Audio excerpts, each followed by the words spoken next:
আমাদের পরিচয় হলো আমরা মোমেন। মোমেন আছি, মোমেন থাকবো। যতদিন জমিনে বাঁচতে চাই মোমেন হিসেবে বাঁচতে চাই, ইমানদার হিসেবে বাঁচতে চাই। যদি মরতে হয় ইমান নিয়ে মরতে চাই, ঠিক কিনা বলো? কারা কারা শেষ পর্যন্ত ইমান নিয়ে মরতে চায় হাত তুলে দেখতে চায়।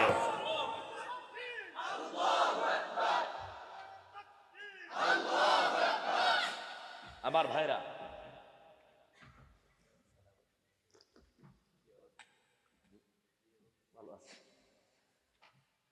আচ্ছা বলেন, 20 তলা বিল্ডিং এর দাম বেশি না ইমানের দাম বেশি? তাম পৃথিবীর দাম বেশি না ইমানের দাম বেশি? ইমান আছে, নাজাত আছে। ইমান আছে, কবরে মুক্তি আছে। ইমান আছে, হাসরে মুক্তি আছে। ইমান নাই, যত বড় নেতা হই নাজাত হবে? কথা বলেন, নাজাত হবে? আমি যদি প্রেসিডেন্ট হয়ে যাই, তাম পৃথিবী আমার আঙ্গুলের হেলনিতে যদি চলে, আমার ভিতরে ইমান না থাকলে 1 পয়সার দাম নাই। কথা ঠিক? আল্লাহ পাক বলেন, যারা কাফের, যারা অবিশ্বাসী, যারা আল্লাহ পাককে বিশ্বাস করে না, পরকালে বিশ্বাস করে না, তাদের অভিভাবক, তাদের বন্ধু, আউলিয়া হলো শয়তান। আর শয়তানের কাজটা কি? শয়তানের কাজটা হলো ইউখরিজুহুম মিনান নূরি ইলাজ যুলুমাত। শয়তানের কাজ হলো মানুষদেরকে আলোর পথ থেকে বিচ্যুত করে, আলোর পথ থেকে সরাইয়া দিয়া অন্ধকারের পথে ধাবিত করা। আল্লাহর পথ থেকে তাদেরকে ফিরায়া শয়তানের পথ দেখানো, তাগুতের পথে পরিচালনা করা। তার মনে হলো মদের পথ হলো শয়তানের পথ, জোয়ার পথ হলো শয়তানের পথ, গানের পথ হলো শয়তানের পথ, গান বাজনার পথ হলো শয়তানের পথ। শয়তানের পথে পরিচালনা করে শয়তান। যারা বেঈমান কাফের, তাদের অভিভাবক আল্লাহ পাক নন, তাদের অভিভাবক হলো শয়তান। কে? আমার ভাইরা, আল্লাহ পাক বলছেন যারা মুমিন তাদেরকে আল্লাহ পাক কত ভালোবাসেন, কত মহব্বত করেন। আল্লাহ পাক তো জান্নাত তৈরি করেছেন মুমিনের জন্য, ঈমানদারদের জন্য। কাফেরদেরকে জান্নাত দিবেন না। আল্লাহ পাক বলছেন, ইন্নাল্লাহা আশতারা মিনাল মুমিনিনা আনফুসাহুম ওয়া আমওয়ালাহুম বিআন্না লাহুমুল জান্নাত। আল্লাহ পাক বলছেন, আমি নিশ্চয়ই মুমিনদের জান এবং মাল। আল্লাহু আকবার। আমাদের কি কি কিনে নিছেন বলেন? জান, আমাদের জান আর মাল, এত দামি জিনিস। জান জীবনের চাইতে দামি আর কিছু আছে? কথা বলেন, আপনার কাছে সবচেয়ে দামি কোনটা? জীবন। আমি বাঁচতে সব আছে, জীবন নাই, আমার কিছু দরকার নাই। আল্লাহ বলছে, তোমার সবচেয়ে দামি জীবনটাই আমি কিনে নিলাম। আল্লাহু আকবার। আপনাকে আল্লাহর কাছে জীবন বিক্রি করতে চান? কথা বলে না কেন? আমরা বলে কি বলে, জীবন অমুকের জন্য দিব, তমুকের জন্য দিব।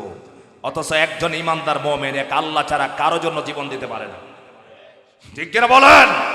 আমরা মুসলমানেরা একমাত্র আল্লাহ ছাড়া, রাসূল ছাড়া কারো জন্য জীবন দিতে রাজি নয়। ঠিক কিনা? আল্লাহর কথা মানার জন্য, আল্লাহর দ্বীনকে প্রতিষ্ঠা করার জন্য একমাত্র জীবন দিতে পারি। নোয়াখালীর ভাইয়েরা, একটা চিন্তায় মাথায় রাখবেন, আমরা মুমিন, আমরা মুসলমান। আমাদের যদি কেউ না থাকে, আমাদের আছেন কে? আবু বকর সিদ্দিক রাদিয়াল্লাহু তাআলা আনহুকে নিয়া নবীজি কোথায় গেছিলেন? হিজরতে। গুহার মধ্যে লুকায়া গেলেন। কাফের বেঈমানেরা পিছন থেকে দাওয়া করেছেন, কাছাকাছি চলে গেছেন। আবু বকর সিদ্দিক নবীজিকে বলছেন, ইয়া রাসূলুল্লাহ সাল্লাল্লাহু আলাইহি ওয়াসাল্লাম, এই তো দেখা যায় কাফেরদের পায়ের আওয়াজ শোনা যায়, ওরা তো আমাদেরকে ধরে ফেলবে। আল্লাহ পাক রাসূলুল্লাহ সাল্লাল্লাহু আলাইহি ওয়াসাল্লামের কাছে ওহী পাঠালেন। নবীজি কোরআনুল কারীমের আয়াত শোনান, ইয়া সাহিবিহি লা তাহজান ইন্নাল্লাহা মা'ানা। আল্লাহু আকবার। এই কথাগুলো কি কোরআন শরীফে এখন আছে? এই কথা আছে ঠিক, আমাদের নাই। আল্লাহ পাকের নবী বলছেন, আমার সাথী আবু বকর সিদ্দিক, চিন্তা করো না, টেনশন করো না, আমরা দুইজন নয়, আমরা কয়জন? আরো জোরে বলেন কয়জন? এটা হলো বিষয়। আল্লাহকে দেখা যায় নাকি? কথা বলেন, আল্লাহকে দেখা যায়? আল্লাহ পাককে দেখা যায় না। এরপরে আল্লাহর হাবিব বলেছেন, আবু বকর সিদ্দিককে বলছেন, আবু বকর চিন্তা করো না, টেনশন করো না, আমরা দুইজন নই, আমাদের সাথে যিনি আছেন ইন্নাল্লাহ মাআনা, আমাদের সাথে আছেন স্বয়ং আল্লাহ রাব্বুল আলামিন। আল্লাহু আকবার। মুমিনদেরকে সাহায্য করেন, ইমানদারদের কি আল্লাহ পাক সাহায্য করেন। ইব্রাহিম আলাইহিস সালামকে আল্লাহ পাক পরীক্ষা করতেছেন, আগুনের মধ্যে ঝাঁপ দিলেন জীবন দেওয়ার জন্য। আচ্ছা বলেন তো দেখি, ইব্রাহিম কি জানতেন আল্লাহ বাঁচাবেন? ইব্রাহিম জানতেন না। ইব্রাহিমের নিয়ত হলো, আমি শহীদ হয়ে যাব, আমার জীবন দিয়া দিব, আগুন যদি আমাকে জ্বালায়া দেয় আমার জীবনটা আমি আল্লাহর রাস্তায় দিয়া দিব। আল্লাহ পাক চান আমার বন্ধুকে যেন কাফেররা হত্যা না করতে পারে। আল্লাহ পাক কি অর্ডার দিলেন? আল্লাহ রাব্বুল আলামিন সঙ্গে সঙ্গে আগুনকে অর্ডার দিলেন, জানায় দিলেন, কুলনা ইয়া নারু কুনি বারদাও ওয়া সালামান আলা ইব্রাহিম। এই আয়াত কোরআন শরীফ আছে, আর জোরবনা আছে। কত বছর আগে? হাজার হাজার বছর আগের কথা। আল্লাহ পাক রাসূলুল্লাহর কাছে কোরআনের আয়াত পরে কথা নাজিল করেছেন। ইব্রাহিম আলাইহিস সালাম আগুনের মধ্যে পড়ে আছেন। নমরুদের ইচ্ছা হলো জ্বালায়া দেওয়া, আর আল্লাহর ইচ্ছা হলো বাঁচায়া দেওয়া। কথা বলেন না কেন? আল্লাহ পাক যাকে বাঁচাতে চান, তাম পৃথিবীর সমস্ত কাফের বেঈমানেরা চেষ্টা করলেও কাউকে মারতে পারবে না। আমার ভাইরা, এই জন্য আল্লাহ পাক বলছেন, কুলিল্লাহুম্মা মালিকাল মুলকি তুতিল মুলকা মান তাশাউ ওয়া তানজিউল মুলকা মিম্মান তাশাউ ওয়া তুইজ্জু মান তাশাউ ওয়া তুযিল্লু মান তাশাউ বিয়াদিকাল খায়র ইন্নাকা আলা কুল্লি শাইইন কাদির। আল্লাহ পাক বলেন, এই মুলকের মালিক কে? কথা বলেন, এই মুলকের মালিক কে?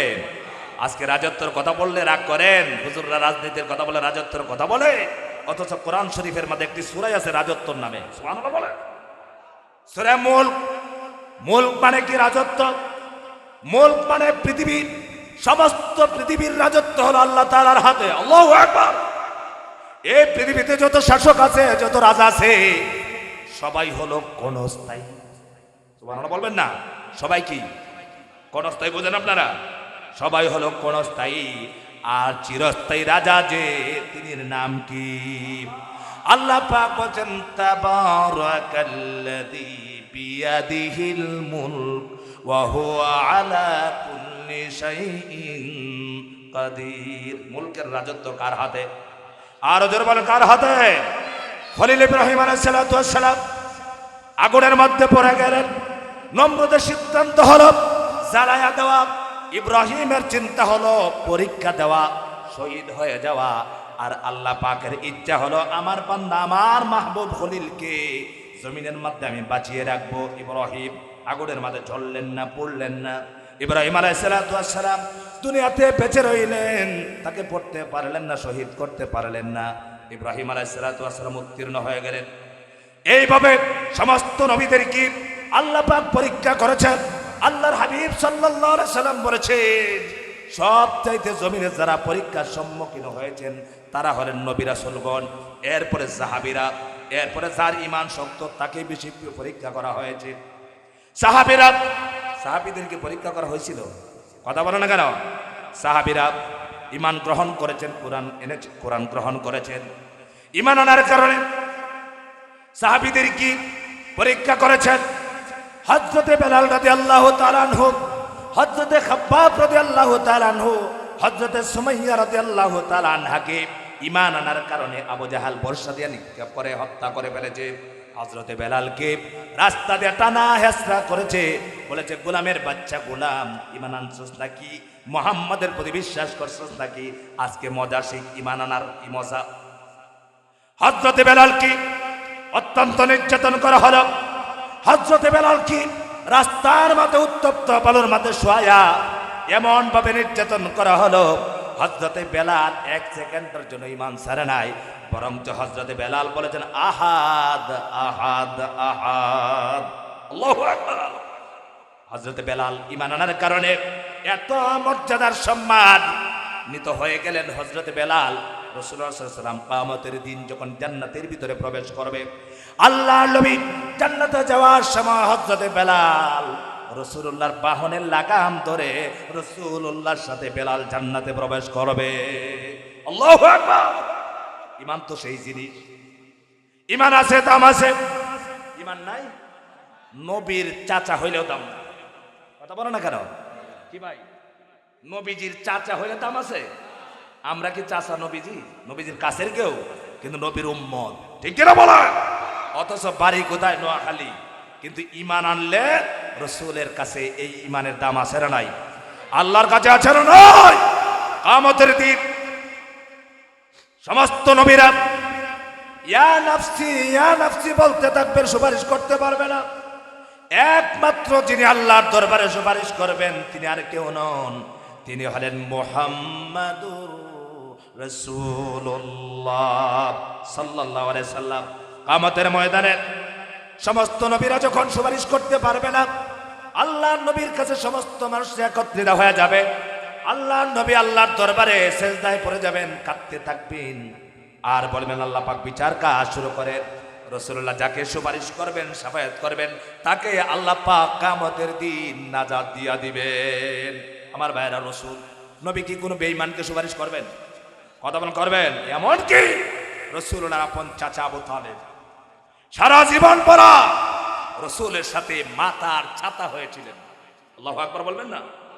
সে কাফের ছিল আবু তালেব, কিন্তু জীবনে কোনোদিন কোরআনের বিরোধিতা করেন নাই, রাসূলুল্লাহর বিরোধিতা করে নাই। কিন্তু ঈমান না আনার কারণে কিয়ামতের দিন সেই চাচাকেও রাসূল সুপারিশ করতে পারবেন না। চিন্তা করছেন? একবারের কাজের চাচা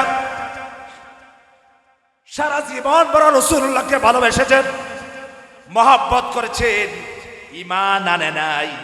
ঈমান না আনার কারণে আহারে আবু তালেবের ইন্তেকালের সময় নবীজি পাশে বসে আছেন, পাশে বসে বসে দাওয়াত দিতেছেন। জীবনের শেষ সময় পর্যন্ত ঈমানের দাওয়াত দিলেন। আবু তালেবকে বলছেন, আবু তালেব চাচা সারা জীবন বড় এত মহব্বত করেছেন, ভালোবেসেছেন, শিয়াবে আবু তালেবের ভিতরে 3 বছর আমার সাথে জেল কেটেছে, আমিও কাই না, চাচা আপনিও কান নাই। আমার দুঃখে দুঃখিত হইয়া এত মহব্বত করেছেন, ভালোবেসেছেন চাচা, সবচাইতে বড় কষ্ট হলো আজকে আপনি ঈমান হারা হয়ে আপনি কবরে পরকালে যাচ্ছেন। চাচাকে দাওয়াত দিচ্ছেন বারবারে। চাচার পাশে আবু জাহেল বসে আছে। আবু জাহেল কোন দলের লোক? হ্যাঁ, বিরোধী দলের লোক, ঠিক কিনা কন? আবু জাহেলকে আল্লাহর পক্ষের না বিরুদ্ধে? সারা জীবন আবু জাহেল বিরোধিতা করেছে, এই জন্য আবু জাহেলের মর্যাদা সম্মান আছে দুনিয়াতে? কথা বলেন আছে? যারাই কোরআন, দিন, রসুল, আল্লাহর বিরোধিতা করবে, যত বড় নেতা হোক, যত বড় পাওয়ারফুল ব্যক্তি হোক, যত বড় হাজী সাহেব হোক, গাজী হোক, তার মর্যাদা সম্মান আল্লাহ তাআলা তুলে সাত করে দিবেন, ঠিক না? আবু জাহেল রসুলকে সম্মান করে নাই, মেরেছে। আবু লাহাব আপন চাচা, আবু লাহাব কি আর আবু জাহেল কিছুই না। আবু জাহেল এটা চাচা হইলে ওই যে আমরা নোয়াখালীর মুরব্বীরা দেখে আমি কইলাম চাচা, এই জাতের চাচা, আপন চাচা আবু লাহাব। যে আবু লাহাব নবীজির জন্মে খুশি হইয়া দাসী আজাদ করে দিয়েছিলেন, সেই আবু লাহাবে নবী যখন কোরআন এসেছে হকের দাওয়াত শুরু করছেন, আবু জাহেল পাত্তরতে রসুলকেই চাইছে। কথা বলেন না কেন? যখনই আপনি হক কথা বলবেন, হক পথে থাকবেন, তখন আপনার উপর আসবে নির্যাতন, আপনার উপর আসবে বিপদ, আপনার উপর আসবে মুসিবত, ধৈর্য হারা হওয়া যাবে না। কথা বলে ঠিক না? আমার ভাইরা, আমাদের পরিচয় কি বলছিলাম? কথা বলে না। আমার পরিচয় আমি মুমিন, আমার পরিচয়, আমি মুসলমান। আমার ভাইরা দুনিয়ায় দলাদলি হবে, কেউ বিএনপি করবে, কেউ জামাত ইসলাম করবে, কেউ চরমোনাই করবে, কেউ জাতীয় পার্টি করবে, ঠিক কিনা কল? কিন্তু সকলের পরিচয় হলো আমরা একজন মুসলমান, ঠিক কিনা বলেন? কোরআনের বেলায় কোনো দলাদলি নাই, আল্লাহকে নিয়ে কোনো দলাদলি নাই, রাসূলুল্লাহ সাল্লাল্লাহু আলাইহি ওয়াসাল্লাম কি নিয়ে কোনো দলাদলি নাই।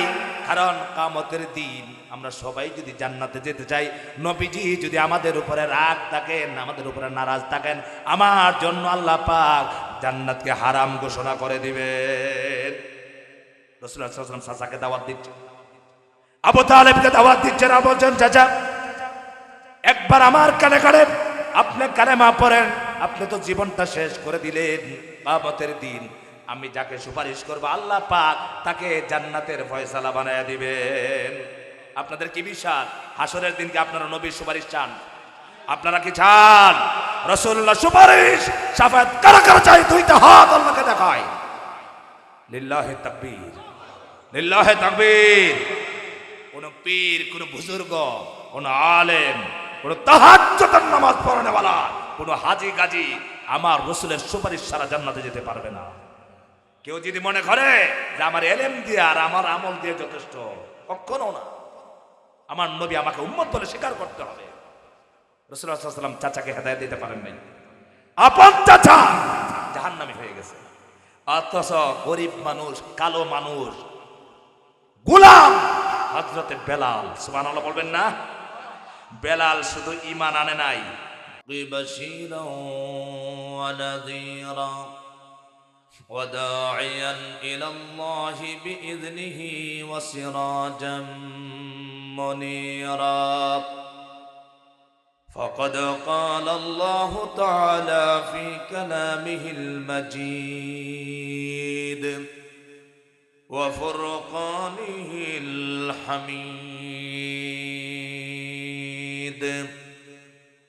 আমরা সকলেই পড়ে আউযু বিল্লাহি মিনাশ শাইতানির রাজীম বিসমিল্লাহির রাহমানির রাহিম ইন্নাল্লাহা শাতারা মিনাল মুমিনিনা أنفسهم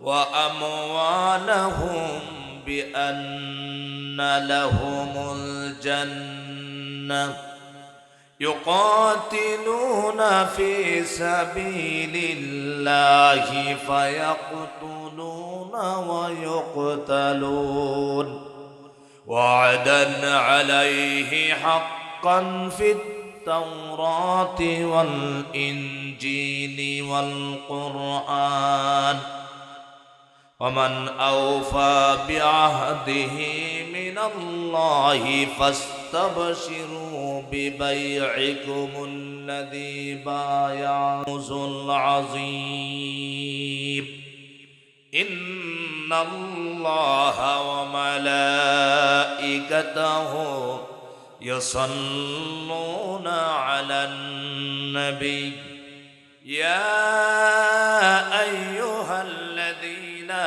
آمنوا صلوا عليه وسلموا تسليما اللهم صل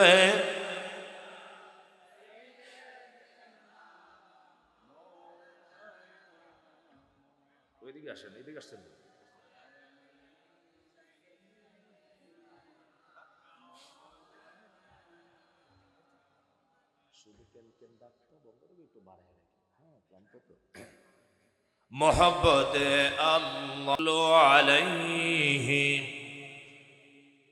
فلا يفلت بلبل كترنم بينه चमन दहर में करियों का तबस्सुम बिनहो बलगल उला बिकमालिही कशफत तुजा बिजमालिही حسنت جميع خصاله صلوا عليه سبحان ربك رب العزة عما يصفون وسلام على المرسلين والحمد لله رب العالمين সকলে বলি আমিন হযরত আয়েশা সিদ্দিকা রাদিয়াল্লাহু আনহা কমপ্লেক্স যুব সংঘ এলাকাবাসীর যৌথ উদ্যোগে আয়োজিত ষষ্ঠতম তাফসীরুল কোরআন মাহফিলের সম্মানিত সভাপতি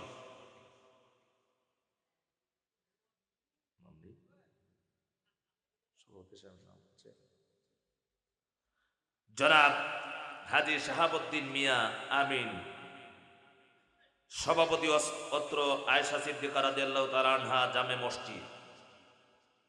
আমন্ত্রিত মেহমান জনাব হাজী মোহাম্মদ ইব্রাহিম খলিল।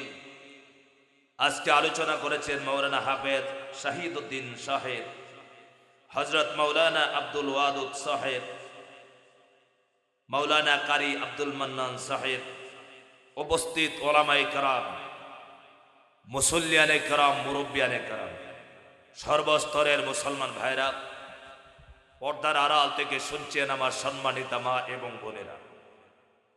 সর্বপ্রথম আমরা সকলেই শুকর আদায় করছি, কৃতজ্ঞতা প্রকাশ করছি, যিনি আমাদেরকে আজকে এই মাহফিলে আসার বসার, কথা বলা এবং শোনার তৌফিক দান করেছেন। তিনি কে? সবাই বলেন তিনি কে? তিনি কি শুধু আমরা যারা আছি আমাদের রব, না সকলের রব? সবাই বলেন কার রব? সকলের রব। সেই রবের দরবারে সকলেই খুশি মনে পড়ছে আলহামদুলিল্লাহ। আরো জোরে বলি আলহামদুলিল্লাহ। আপনাদের খুব কষ্ট হয়ে গেছে, আপনারা খুব ক্লান্ত হয়ে গেছেন ওয়াজ শুনতে শুনতে, তাই না আমার ভাইরা? আপনাদের এইখানে তো ভাইয়েরা বলেছেন যে তাড়াতাড়ি, অথচ অনেক জায়গায় 11টার আগে প্রধান বক্তাকে দেন। উত্তরবঙ্গে 11টা 12টা প্রধান বক্তা, বুঝতে পেরেছেন? তারাও তো মাহফিল শুনে, না শুনলে কি 12টার সময় বক্তা দেয় বলেন তো দেখি? সম্মানিত ভাইয়েরা, আপনারা আস্তে আস্তে করে টুস করে দু একজন উঠা শুরু করছে, তার মানে লেপ্ত সবগুলো ঠান্ডা হয়ে যাইতেছে, ঠিক না? সম্মানিত ভাইয়েরা, আজকে যে আপনারা গ্রন্থ শুনছেন, এটা কি মানুষের কথা না আল্লাহর কথা? সবাই বলেন না কার কথা শুনছেন আপনারা? আল্লাহর কথা শুনছি। সেখানে যদি আমার একটু দীর্ঘ সময় হয়ে যায়, আমার কি লস হচ্ছে না লাভ হচ্ছে? আমি কে, কারা মাহফিল করলেন, এটা দেখার দরকার নেই। দরকার হলো কোন কিতাব থেকে কথা হচ্ছে, ঠিক এরা বলেন? যে কিতাব থেকে আপনারা কথা শুনছেন, এই কিতাবের মালিককে চিল্লায় বলতে হবে, এই কিতাবের মালিককে। এই কিতাবকে পৃথিবীর এক শ্রেণীর মানুষ মানে না, আর এক শ্রেণীর মানুষ মানছে। যারা মানছে তাদের পরিচয় হলো তারা মুমিন। তাদের পরিচয় কি? জোরে বলুন, তাদের পরিচয় কি? মুমিন, মুসলমান। আমরা এখানে যারা আসছি, আমরা কোন দলের মানুষ? কথা বলেন। আমরা কি কোনো দলে নির্দিষ্ট এসেছি, না সব দলের আছি? আমরার পরিচয় হলো আমরা মুসলমান, ঠিক কিনা বলেন? এখানে কোনো দলের বক্তব্য নাই। বক্তব্য হবে কার? কথা হবে কার? সে আল্লাহর কথা কি শেষ পর্যন্ত আমরা শুনতে রাজি আছি? কারা কারা তৈরি আছে হাত তুলে দেখতে চায়? লিল্লাহে তাকবীর, লিল্লাহে তাকবীর। সম্মানিত ভাইরা, আমাদের পরিচয় হলো আমরা একজন মুসলমান, আমরা মুমিন, আমরা আল্লাহ পাককে বিশ্বাস করি। আল্লাহ তাআলা বলেন যে যারা মুমিন, যারা ঈমানদার, তাদের অভিভাবক আমি আল্লাহ। এত বড় কথাটা শুনে সবাই আর মুখটা বলতে পারলেন না। সবাই বলেন সুবহানাল্লাহ। আমাদের অভিভাবককে, আরো যে আমাদের অভিভাবককে, আমাদের দেশে বহুত সময় বহুত নেতাদেরকে আমরা অভিভাবক বানাই। কথা বলেন, আমরা বলি আপনি আমার অভিভাবক, আমাদের জাতির অভিভাবক। অথচ আল্লাহ পাক বলছেন তোমার অভিভাবক কোনো মানুষ হতে পারে না। অভিভাবককে? আমার বন্ধুকে। এই কথা তো আমার নয়, আল্লাহ রাব্বুল আলামিন কুরআনুল কারীমে বলছেন আল্লাহু ওয়ালিয়ুল্লাযীনা আমানু ইউখরিজুহুম মিনাজ যুলুমাতি ইলান নূর। সুবহানাল্লাহ বলেন। আল্লাহ পাক হলেন মুমিনদের অভিভাবক, মুমিনদের বন্ধু হলেন আল্লাহ পাক। আল্লাহ পাক যাদের বন্ধু হয়ে যায়, অভিভাবক হয়ে যায়, তাদেরকে আল্লাহ পাক কি করেন? আল্লাহ পাক বলছেন ইউখরিজুহুম মিনাজ যুলুমাতি ইলান নূর। আমি আল্লাহ পাকই বন্ধু যারা হবে, যারা ঈমান এনেছে, আমার উপর ঈমান এনেছে, পরকালে বিশ্বাস করেছে, জান্নাত জাহান্নামে বিশ্বাস করেছে, পরকালে বিশ্বাসী, আমি আল্লাহর প্রতি ঈমান এনেছে, রাসূলের প্রতি ঈমান এনেছে, আমি আল্লাহ পাক তাদেরকে অন্ধকার থেকে আলোর পথ দেখায়। সুবহানাল্লাহ বলবেন না? অন্ধকার থেকে আলোর পথ দেখায় কে? আরো জোরে বলতে হবে, কে দেখায়? আল্লাহ তাআলা। আমরা কি অন্ধকারের পথ চাই না আলোর পথ চাই? জোরে বলেন, আমরা কি অন্ধকারের পথ চাই? আল্লাহ তাআলা এরপরে অংশে বলছেন ওয়াল্লাযীনা কাফারু আউলিয়াউহুমুত তাগুত ইউখরিজুনাহুম মিনান নূরি ইলাজ যুলুমাত। যারা কাফের, চিল্লাবেন কারা? যারা কাফের। আমরা কি কাফের হতে চাই না মুমিন হতে চাই? আমাদের পরিচয় হলো আমরা মুমিন। মুমিন আছি, মুমিন থাকবো। যতদিন জমিনে বাঁচতে চাই মুমিন হিসেবে বাঁচতে চাই, ইমানদার হিসেবে বাঁচতে চাই। যদি মরতে হয় ইমান নিয়ে মরতে চাই, ঠিক কিনা বলো? কারা কারা শেষ পর্যন্ত ইমান নিয়ে মরতে চায় হাত তুলে দেখতে চায়।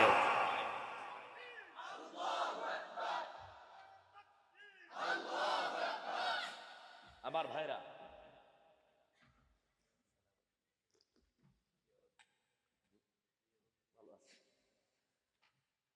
আচ্ছা বলেন, 20 তলা বিল্ডিং এর দাম বেশি না ইমানের দাম বেশি?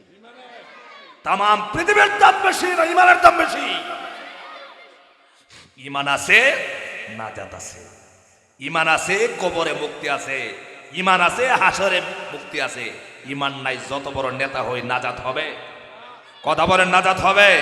আমি যদি প্রেসিডেন্ট হয়ে যাই, তাম পৃথিবী আমার আঙ্গুলের হেলনিতে যদি চলে, আমার ভিতরে ইমান না থাকলে 1 পয়সার দাম নাই। কথা ঠিক? আল্লাহ পাক বলেন যারা কাফের, যারা অবিশ্বাসী, যারা আল্লাহ পাককে বিশ্বাস করে না, পরকালে বিশ্বাস করে না, তাদের অভিভাবক, তাদের বন্ধু, আউলিয়া হলো শয়তান। আর শয়তানের কাজটা কি? শয়তানের কাজটা হলো ইউখরিজুহুম মিনান নূরি ইলাজ যুলুমাত। শয়তানের কাজ হলো মানুষদেরকে আলোর পথ থেকে বিচ্যুত করে, আলোর পথ থেকে সরায়া দিয়া অন্ধকারের পথে ধাবিত করা। আল্লাহর পথ থেকে তাদেরকে ফিরায়া শয়তানের পথ দেখানো, তাগুতের পথে পরিচালনা করা। তার মনে হলো মদের পথ হলো শয়তানের পথ, জোয়ার পথ হলো শয়তানের পথ, গানের পথ হলো শয়তানের পথ, গান বাজনার পথ হলো শয়তানের পথ। শয়তানের পথে পরিচালনা করে শয়তান। যারা বেঈমান কাফের, তাদের অভিভাবক আল্লাহ পাক নন, তাদের অভিভাবক হলো শয়তান। কে? আমার ভাইরা, আল্লাহ পাক বলছেন যারা মুমিন, তাদেরকে আল্লাহ পাক কত ভালোবাসেন, কত মহব্বত করেন। আল্লাহ পাক তো জান্নাত তৈরি করেছেন মুমিনের জন্য, ঈমানদারদের জন্য। কাফেরদেরকে জান্নাত দিবেন না। আল্লাহ পাক বলছেন ইন্নাল্লাহা আশতারা মিনাল মুমিনিনা আনফুসাহুম ওয়া আমওয়ালাহুম বিআন্না লাহুমুল জান্নাত। আল্লাহ পাক বলছেন আমি নিশ্চয়ই মুমিনদের জান এবং মাল। আল্লাহু আকবার। আমাদের কি কি কিনে নিছেন বলেন? জান, আমাদের জান আর মাল, এত দামি জিনিস জান। জীবনের চাইতে দামি আর কিছু আছে? কথা বলেন, আপনার কাছে সবচেয়ে দামি কোনটা? জীবন। আমি বাঁচতে সব আছে, জীবন নাই, আমার কিছু দরকার নাই। আল্লাহ বলছে তোমার সবচেয়ে দামি জীবনটাই আমি কিনে নিলাম। আল্লাহু আকবার। আপনাকে আল্লাহর কাছে জীবন বিক্রি করতে চান? কথা বলে না কেন? আমরা বলে কি বলে, কয় জীবন অমুকের জন্য দিব, তমুকের জন্য দিব। অথচ একজন ইমানদার মুমিন এক আল্লাহ ছাড়া কারো জন্য জীবন দিতে পারে না। ঠিক কিনা বলেন? আমরা মুসলমানেরা একমাত্র আল্লাহ ছাড়া, রাসূল ছাড়া কারো জন্য জীবন দিতে রাজি নয়। ঠিক কিনা? আল্লাহর কথা মানার জন্য, আল্লাহর দ্বীনকে প্রতিষ্ঠা করার জন্য একমাত্র জীবন দিতে পারি। আল্লাহ পাক বলেন, মুমিনদের জান এবং মাল আমি আল্লাহ পাক খরিদ করে নিলাম, কিনে নিলাম। আর আমার বান্দা বান্দীদেরকে কি দিলাম? তাদের জান নিলাম, মাল নিলাম, তাদেরকে দিলাম বিআন্না লাহুমুল জান্নাত। তাদেরকে বিনিময়ে আমি আল্লাহ পাক দিলাম জান্নাত। আমার মুমিন বান্দাদের জান এবং মালের বিনিময়ে আমি দিলাম জান্নাত। আল্লাহু আকবার। কিন্তু পরের দুইটা অপশন আছে বড় কঠিন। এই যে আমরা জান দেব, মাল দেব বলছি, আল্লাহর কোরআনের কথা বললে কারো কষ্ট হবে? কথা বলেন, কষ্ট হবে? আমি স্পষ্টবাদী মানুষ, এতে আমাকে যত মন্দ বলে আমার কোনো অসুবিধা নাই। আমার কোরআন যা বলেছে এই কথা যদি আমার বিরুদ্ধে চলে যায়, আমার দলের বিরুদ্ধে যায়, আমার নেতার বিরুদ্ধে যায়, আমি একজন মুসলিম হিসেবে আমি কি মেজাজ কখনো গরম করতে পারি না। কেন? আল্লাহর কালাম যা বলেছে তাই আমাকে মানতে হবে। ঠিক কথা বলে ঠিক না? আল্লাহ পাক বলেন, ইউকাতিলুনা ফি সাবিলিল্লাহি ফায়াকতুলুনা ওয়া ইউকতালুন ওয়া'দান আলাইহি হাক্কান ফিত তাওরাতি ওয়াল ইনজিলি ওয়াল কুরআন। আল্লাহু আকবার। আল্লাহ পাক বলছে এই মুমিনদের বৈশিষ্ট্য হলো তারা আমি আল্লাহর রাস্তায় জীবন দিবে। আল্লাহু আকবার। তারা মরবে এবং মারবে, তারা হত্যা করবে এবং নিজেও শহীদ হয়ে যাবে। আর এই ওয়াদাগুলো আল্লাহ তাআলা করেছেন তাওরাতে, জাবুরে, ইনজিলে, কোরআনের ভিতরে। আমার ভাইয়েরা বলেন তো দেখি, আল্লাহ তাআলার ওয়াদা সত্য না মিথ্যা? আল্লাহু আকবার। আমার সম্মানিত ভাইয়েরা, ইমানদারের দাম সবচাইতে দামি জিনিসের নাম হলো ইমান। ইমান আছে, সব আছে, ইমান নাই কোনো দাম নাই। আছে নাকি? কর ইমান যদি 95 ভাগ হয়, দাম আছে না? কথা বলে না কেন? ইমান আছে 60 ভাগ আছে, 70 ভাগ আছে, 90 ভাগ আছে, 95 ভাগ আছে। এই ইমান দিয়া কখনো জান্নাতে যাওয়া সম্ভব নয়। 100 ভাগ ইমানটাকে কাটি করে এরপরে জান্নাতে যেতে হবে। এই জন্য সমস্ত নবীরা জমিনের মধ্যে এসেছেন, সব নবী একটাই দাওয়াত দিয়েছেন। সেই দাওয়াতটা হলো লা ইলাহা ইল্লাল্লাহ, লা ইলাহা ইল্লাল্লাহ। বলো, ঘোষণা করো, আল্লাহ ছাড়া কোনো মালিক নাই। কথা বলে না কারণ আল্লাহ ছাড়া কারো ক্ষমতা নাই। সমস্ত ক্ষমতার মালিককে সবাই চিল্লায় স্বীকার করতে হবে। সমস্ত ক্ষমতার মালিককে। এটাকে মনে প্রাণে বিশ্বাস করেন? কথা বলে না সবাই? ইমানের দাম সবচেয়ে বেশি। আমাদের দেশ নয়, আমাদের দেশ মুসলমানের দেশ। আমাদের দেশটা কি? কথা বলেন কিসের দেশ? মুসলমানের দেশ। আমরা কিন্তু আদমশুমারি মতে মুসলমান। মা বাবা জন্ম দিয়েছে, মাতা পিতা, এই জন্য মুসলমান অনেক আছে। কথা বলেন না কেন? সারা বছর সেজদা দেয় না, এমন মুসলমান আছে? আপনাদের নোয়াখালীতে নেই, আমার কিশোরগঞ্জে আছে। এমন মানুষ আছে কোরআন শরীফকে সহ্য করতে পারে না, এমন আছে? কথা বলেন। নাম কিন্তু শাহরিয়ার কবি। মুসলমান না হিন্দু? কথা বলেন। আরে মুসলমান, নাম কি? শাহরিয়ার কবির। ইমান আছে? কথা বলেন, ইমান আছে? যে বলবে শাহরিয়ার কবিরের ইমান আছে, এরও ইমান গেছে। কারণ কি? আল্লাহর কিতাবকে 24 ঘন্টার ভিতরে আল্লাহর কোরআনের বিরোধিতা করে, সারা জীবন কোরআনের পিছনে শুধু বিরোধিতা করছে। ঠিক কিনা কন? একটি কথা কোরআনের পক্ষে এগুলো বলে না। সবচেয়ে দামি জিনিসের নাম হলো ইমান। ইমান আছে কিয়ামতের দিন নাজাত হবে, ঈমান নাই নাজাত হবে না। ঈমান যদি সঠিক না হয় নাজাত পাওয়া যাবে না। যত ভালো ভালো কাজ করুক না কেন, ঈমান নাই, কিয়ামতের দিন আল্লাহ পাক নাজাত দিবেন না। এই পৃথিবীতে যত মানুষ আছে, অসংখ্য মানুষ আছে আল্লাহ পাককে বিশ্বাস করে না।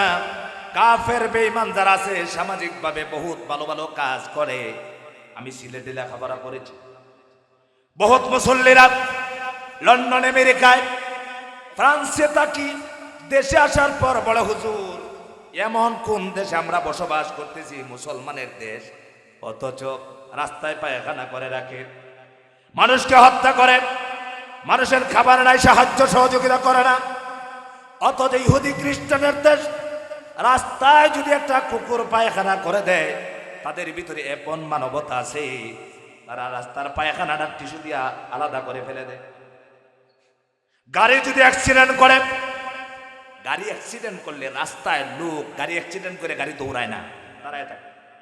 আমাদের দেশে অ্যাক্সিডেন্ট করার পরে কথা বলে না, সামনে দেখিয়া ট্রাক ফাতারে করার পরে ও স্যার লাভ দেন উপর দিয়ে যাওয়া যায়। কয়েকদিন আগে আমাদের কিশোরগঞ্জ অ্যাক্সিডেন্ট হয়েছে, ও লাস্টে গাড়ি নিয়ে সামনে যা পাইছে ওই একটা গাড়িকে ভেঙে চুরমার করে ফেলেছে, তা বাঁচতেছে। কেমন চরিত্র আমাদের! অথচ ইউরোপ কান্ট্রিতে যারা খ্রিস্টান ইহুদি আছে, অ্যাক্সিডেন্ট করেছে, দৌড়াবে না, আপনাকে আগে হসপিটালে নিয়ে যাবে।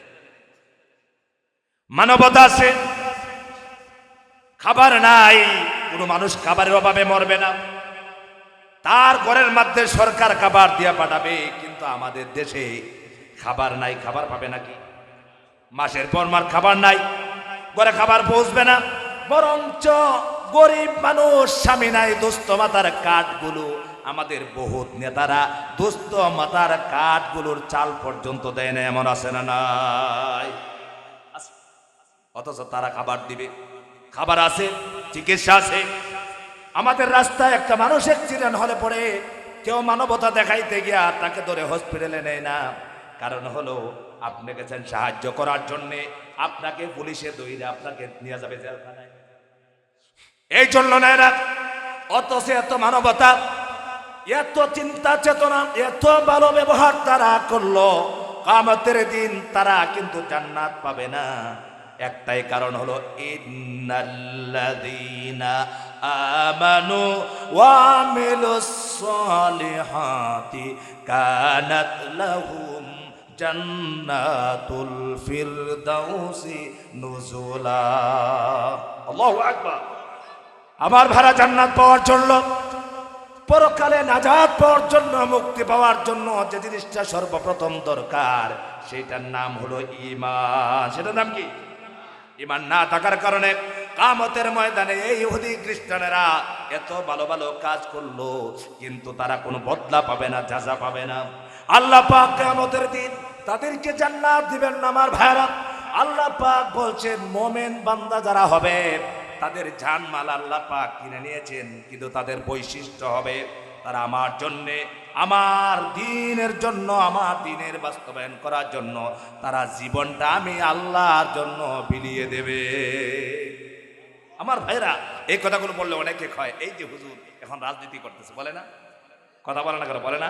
আচ্ছা, আপনাদেরকে এক প্রশ্ন করি, উঠে খেয়ে যাবেন? আপনারা উঠে যাবেন কেউ? আমার ভাইরা বলেন তো, রাসূলুল্লাহ সাল্লাল্লাহু আলাইহি সাল্লামকে দ্বীন প্রতিষ্ঠা করছিলেন? এই কথা বলে না। নবীজিকে আপনারা মানেন তো? আমরা মানি তো? নবী দ্বীন প্রতিষ্ঠা করে নাই। রাসূল কাউকে মেরেছেন, কাউকে গালি দিয়েছেন, কাউকে দুঃখ দিয়েছেন, কিন্তু রাসূলকে রক্তাক্ত করা হয়েছে, রাসূলকে রক্তাক্ত করা হয়েছে, কিন্তু নবীজি অনর্থক কাউকে কষ্ট দেয় নাই। ঠিক কিনা বলেন?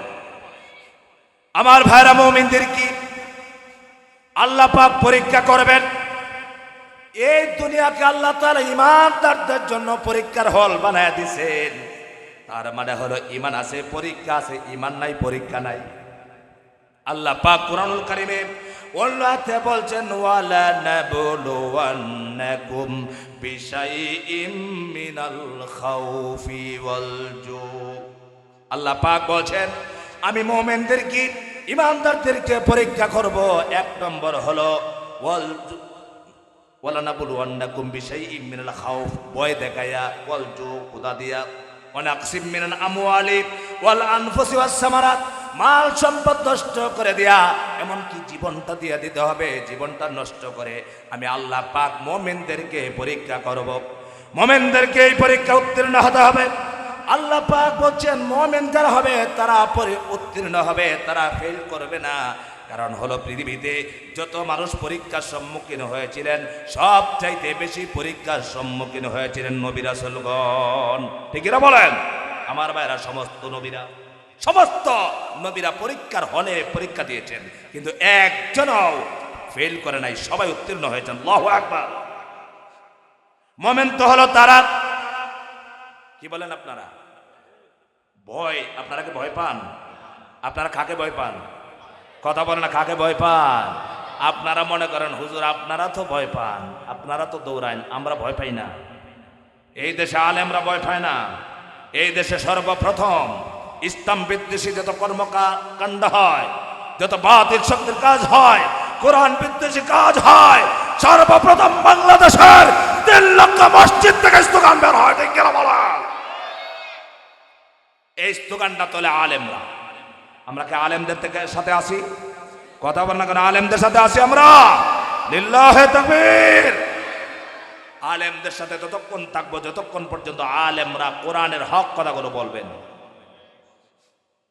যদি কোনো আলেম কোরআনের হক কথা বলেন না, তোনার সাথে আমরা নাই। ঠিক কিনা বলেন? আল্লাহ পাক বলছেন মুমিনদেরকে পরীক্ষা করবেন। এই দুনিয়াটা মানুষের জন্য পরীক্ষার হল বানায় দিয়েছে। মুমিন যারাই হবে তাদেরকে পরীক্ষা করা হবে। রাসূলুল্লাহ সাল্লাল্লাহু আলাইহি ওয়াসাল্লামকে বলছেন, ইয়া রাসূলুল্লাহ, এই পৃথিবীতে সব চাইতে কারা পরীক্ষার সম্মুখীন বেশি হবেন?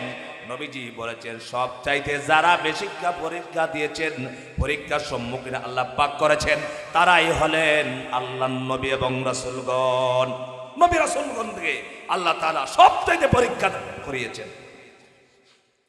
আমার ভাইরা, যেমন ভাবে লক্ষ্য করলে দেখা যায় আল্লাহ নবীদের মধ্যে একজন বড় নবী রাসূল ছিলেন হযরতে সাইয়েদনা ইব্রাহিম আলাইহিস সালাতু ওয়াস সালাম। ইব্রাহিম আলাইহিস সালাতু ওয়াস সালামকে আল্লাহ পাক পরীক্ষা করেছেন কি দিয়া? কথা বলেন না, কি দিয়া? আমরা যারা আছি আমাদেরকে আগুন দিয়ে পরীক্ষা করা হয়েছে নাকি? আমরা তো আগুনে পড়ি নাই। ইব্রাহিম আলাইহিস সালাতু ওয়াস সালাম তিনি নমরুদের বিরুদ্ধে কথা বলেছেন, নমরুদ সহ্য করতে পারে নাই। ইব্রাহিম আলাইহিস সালাতু ওয়াস সালামকে আগুনে নিক্ষেপ করার জন্য প্রস্তুতি নিল, আগুনের মধ্যে ফেলে দিল। ইব্রাহিম আলাইহিস সালাতু ওয়াস সালাম ভয় পেলেন না, চিন্তা করলেন না। ইব্রাহিম আলাইহিস সালাতু ওয়াস সালাম যখন আগুনের মধ্যে নিক্ষিপ্ত হলেন, আল্লাহ রাব্বুল আলামিন আগুনকে অর্ডার দিলেন, আগুনে কথা শুনে কার? আর জোরে বলেন, আগুনের কথা শুনে কার? আল্লাহ পাক আগুনকে বলছেন, আগুন রে আমার খলিল ইব্রাহিম হক কথা বলার কারণে, তাওহীদের দাওয়াত দেওয়ার কারণে, মূর্তির বিরুদ্ধে কথা বলার কারণে, মূর্তির বিরুদ্ধে কথা বলতে গিয়া মামুনুল হক জেলে গেছে। কথা বলে না কেন? আমার মসজিদে একটা বলতেছে, কই এই মামুনুল হক যে কথাগুলো বলে মূর্তিতে ভেঙে ফেলাইব, এই কথাগুলোকে ঠিক করলো? আচ্ছা বলেন তো দেখি, মূর্তি বিরুদ্ধে কথা বলা এদিকে মামুনুল হক সাহেবের অন্যায় হয়েছে? কথা বলে না কেন? মামুনুল হক সাহেবের অন্যায় থাকতে পারে, হাজারো বউ থাকতে পারে, কিন্তু এই কথা তার অন্যায় ছিল না। ঠিক কিনা বলেন? বললেই বলবেন হুজুর রাজনীতি করতেছে। কোরআনে কি নিষেধ আসছে মূর্তি বানানোর কথা না মূর্তি ভাঙ্গার কথা? ভারতে যাওয়ার মাঝে মাঝে সৌভাগ্য হয়েছে, মাঝে মাঝে গেছে, যাওয়ার পরে টার্নিং যত পয়েন্ট আছে, পয়েন্টে আসার পরে দেখা যায় এক একটা মূর্তি, দশাতে মূর্তি হা করে আছে। তো ভারত যখন বেনাপোল পার হওয়ার পরে চিন্তা করলাম যে এখন মূর্তিটা একটু কম দেখতে পাবো, কিন্তু বাংলাদেশের দিকেও দেখতাম রাস্তার মোড়ে মোড়ে বড় বড় মূর্তি বানানো। এখন কিন্তু আপনারা বলবেন হুজুর এই রাজনীতিটা মাত্র শুরু করছে। এটা কি রাজনীতির কথা না ইমানের কথা? আরো জোরে বলেন, এটা কি রাজনীতির কথা না ইমানের কথা? কোন ইমানদার কি মূর্তিকে সমর্থন করতে পারে? কথা বলেন, ইমানদার কি সমর্থন করতে পারে? ভাস্কর্য নামে মূর্তি বানায়া বাংলার জমিনটাকে ভারতের তাবেদার বানায়া হিন্দু রাষ্ট্র পালন পায়তার করেছো, তাদেরকে 40 মিনিটের ভিতরে আল্লাহ তাআলা উচ্ছেদ করে দিল্লি পাঠিয়ে দিয়েছে। ঠিক কিনা বলো? কোন ইমানদার মূর্তি সমর্থন করতে পারে না। কারণ আমি আগেই বলেছি, কোরআনের চাইতে আমার দল বড় নয়। কথা বলে না, কথা বলবে না, কথা বলে না। কারণ যারা দলের নেতাকে দলকে মনে মনে করে, কোরআনের চাইতে ইমানটাকে আবার শুদ্ধ করে নিয়েন। যে কোনো দলের নেতা হোক, তিনি যদি কোরআনের বিরুদ্ধে কথা বলে, এই কথা কিন্তু আমি মানতে পারি না। কারণ আমার পরিচয়, আমি একজন মুমিন, আমি একজন মুসলমান। আমার ভাইরা বাংলাদেশে আসলাম, রাস্তার মোড়ে মোড়ে মূর্তি ছিল। এটা কি ছিল না মিথ্যা কথা বলতেছে? আপনাদের নোয়াখালীতে বানাইতে পারেন, বানাইছিল। আমার ভাইরা, আওয়ামী লীগ করে কি ভালো মানুষ ছিল না? কথা বলে। আওয়ামী লীগের ভিতরে বহুত মানুষ এই মূর্তির বিরোধিতা করছে, কিন্তু তাদের কথা শোনা হয় নাই। কথা বুঝতে পেরেছেন? সবাই যে আওয়ামী লীগ করছে, সবাই বলছে মূর্তি বানাও, বলে নাই। অথচ মানুষ যখন জালেম হয়, তখন তার চোখে আর মানুষকে মানুষ মনে হয় না, কবতার মুহে পড়ে। ফেরাউনের মতো, ফেরাউন যখন ক্ষমতা পাইল, তখন ফেরাউন বলল, আনা রাব্বুকুমুল আলা। আল্লাহ তাআলা বলেন, ইযহাব ইলা ফিরাউনা ইন্নাহু তাগা।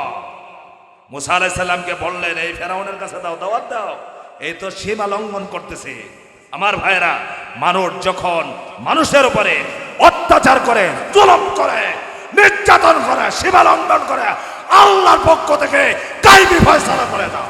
ঠিক না? আমরা কি জালেম হব? জালেমের অনুসারী হব? আমরা কখনো জালেম হব না। এটা সামাজিকভাবে হোক, রাষ্ট্রীয়ভাবে হোক। কারণ জুলুম আল্লাহ তাআলা বরদাস্ত করেন না। ইন্নাল্লাহা লা ইউহিব্বুজ জালিমিন। আল্লাহ তাআলা জালেমদেরকে পছন্দ করেন না, ভালোবাসেন না। বলছিলাম, ইব্রাহিম আলাইহিস সালাতু ওয়াস সালাম কি করলেন? মূর্তি ভাঙলেন, অপরাধ করছেন। তার জন্য কি হলো? আমাদের জাতির পিতাকে আগুনের মধ্যে ফেলে দিল। নমরুদের চিন্তা হলো, আগুনের কাজ হলো জ্বালায়া দেওয়া। আগুন তো জ্বালায়া দিবে, কিন্তু আগুন তো আল্লাহ পাকের কথা শুনছে, আল্লাহ তাআলার তাসবিহ পড়তেছে। আগুন কার কথা শুনে? আল্লাহ তাআলা বলছেন, সাব্বাহা লিল্লাহি মা ফিস সামাওয়াতি ওয়া মা ফিল আরদ ওয়া হুয়াল আজিজুল হাকীম।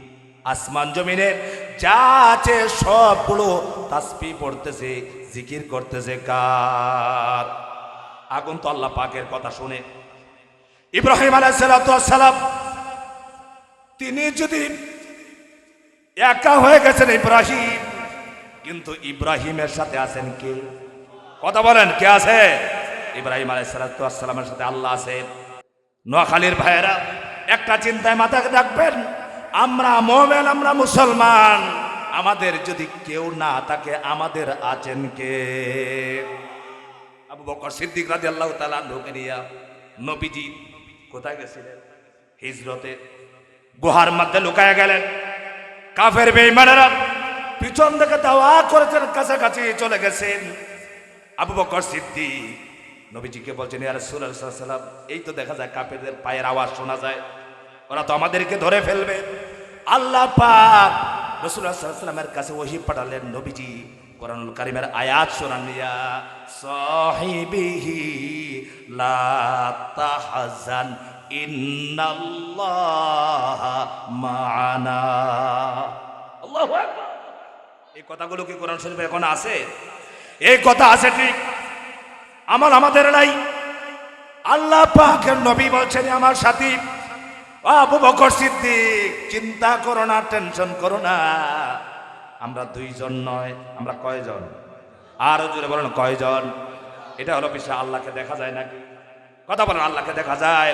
আল্লাহ পাককে দেখা যায় না। এরপরে আল্লাহর হাবিব বলেছেন, আবু বকর সিদ্দিককে বলছেন, আবু বকর চিন্তা করো না, টেনশন করো না, আমরা দুইজন নই, আমাদের সাথে যিনি আছেন, ইন্নাল্লাহা মা'ানা, আমাদের সাথে আছেন স্বয়ং আল্লাহ রাব্বুল আলামিন। আল্লাহু আকবার। মুমিনদেরকে সাহায্য করেন, ইমানদারদের কি আল্লাহ পাক সাহায্য করেন। ইব্রাহিম আলাইহিস সালামকে আল্লাহ পাক পরীক্ষা করতেছেন, আগুনের মধ্যে ঝাঁপ দিলেন জীবন দেওয়ার জন্য। আচ্ছা বলেন তো দেখি, ইব্রাহিমকে জানতেন আল্লাহ বাঁচাবেন? ইব্রাহিম জানতেন না। ইব্রাহিমের নিয়ত হলো আমি শহীদ হয়ে যাব, আমার জীবন দিয়া দিব। আগুন যদি আমাকে জ্বালায়া দেয়, আমার জীবনটা আমি আল্লাহর রাস্তায় দিয়া দিব। আল্লাহ পাক চান আমার বন্ধুকে যেন কাফেররা হত্যা না করতে পারে। আল্লাহ পাক কি অর্ডার দিলেন? আল্লাহ রাব্বুল আলামিন সঙ্গে সঙ্গে আগুনকে অর্ডার দিলেন, জানায় দিলেন, কুলনা ইয়া নারু কুনি বারদাও ওয়া সালামান আলা ইব্রাহিম। এই আয়াত কোরআন শরীফ আছে, আর জোরবানো আছে। কত বছর আগে? হাজার হাজার বছর আগের কথা। আল্লাহ পাক রাসূলুল্লাহর কাছে কোরআনের আয়াত পরে কথা নাজিল করেছেন। ইব্রাহিম আলাইহিস সালাম আগুনের মধ্যে পড়ে আছেন। নমরুদের ইচ্ছা হলো জ্বালায়া দেওয়া, আর আল্লাহর ইচ্ছা হলো বাঁচায়া দেওয়া। কথা বলেন না কেন? আল্লাহ পাক যাকে বাঁচাতে চান, তাম পৃথিবীর সমস্ত কাফের বেঈমানেরা চেষ্টা করলেও কাউকে মারতে পারবে না। আমার ভাইরা, এই জন্য আল্লাহ পাক বলছেন, কুলিল্লাহুম্মা মালিকাল মুলকি তুতিল মুলকা মান তাশাউ ওয়া তানজিউল মুলকা মিম্মান তাশাউ ওয়া তুইজ্জু মান তাশাউ ওয়া তুযিল্লু মান তাশাউ বিয়াদিকাল খায়র ইন্নাকা আলা কুল্লি শাইইন কাদির। আল্লাহ পাক বলেন, এই মুলকের মালিককে। কথা বলেন, এই মুলকের মালিককে। আজকে রাজত্বের কথা বললে রাগ করেন, হুজুররা রাজনীতির কথা বলে রাজত্বের কথা বলে, অথচ কোরআন শরীফের মধ্যে একটি সূরা আছে রাজত্বর নামে। সুবহানাল্লাহ বলে, সূরা মুলক। মুলক মানে কি? রাজত্ব। মুলক মানে পৃথিবীর সমস্ত পৃথিবীর রাজত্ব হলো আল্লাহ তাআলার হাতে। আল্লাহু আকবার। এই পৃথিবীতে যত শাসক আছে, যত রাজা আছে, সবাই হলো ক্ষণস্থায়ী। সুবহানাল্লাহ বলবেন না? সবাই কি ক্ষণস্থায়ী? বোঝেন আপনারা? সবাই হলো ক্ষণস্থায়ী। আর চিরস্থায়ী রাজা যে, তিনির নাম কি? আল্লাহ পাক বলেন, তাবারাকাল্লাযী বিয়াদিহিল মুলক ওয়া হুয়া আলা কুল্লি শাইইন কাদির। মুলকের রাজত্ব কার হাতে? আর জোরে বলেন, কার হাতে? খলিল ইব্রাহিম আলাইহিস সালাম আগুনের মধ্যে পড়ে গেলেন। নমরুদের সিদ্ধান্ত হলো জ্বালায়া দেওয়া। ইব্রাহিমের চিন্তা হলো পরীক্ষা দেওয়া, শহীদ হয়ে যাওয়া। আর আল্লাহ পাকের ইচ্ছা হলো আমার বান্দা, আমার মাহবুব খলিলকে জমিনের মধ্যে আমি বাঁচিয়ে রাখবো। ইব্রাহিম আগুনের মধ্যে জ্বললেন না, পড়লেন না। ইব্রাহিম আলাইহিস সালাম দুনিয়াতে বেঁচে রইলেন, তাকে পড়তে পারলেন না, শহীদ করতে পারলেন না। ইব্রাহিম আলাইহিস সালাম উত্তীর্ণ হয়ে গেলেন। এইভাবে সমস্ত নবীদেরকে আল্লাহ পাক পরীক্ষা করেছেন। আল্লাহর হাবিব সাল্লাল্লাহু আলাইহি সাল্লাম বলেছেন, সবচাইতে জমিনে যারা পরীক্ষার সম্মুখীন হয়েছেন তারা হলেন নবী রাসূলগণ, এরপরে সাহাবীরা, এরপরে যার ঈমান শক্ত তাকে বেশি পরীক্ষা করা হয়েছে। সাহাবীদেরকে পরীক্ষা করা হয়েছিল। কথা বলে না কেন? সাহাবীরা ঈমান গ্রহণ করেছেন, কোরআন গ্রহণ করেছেন।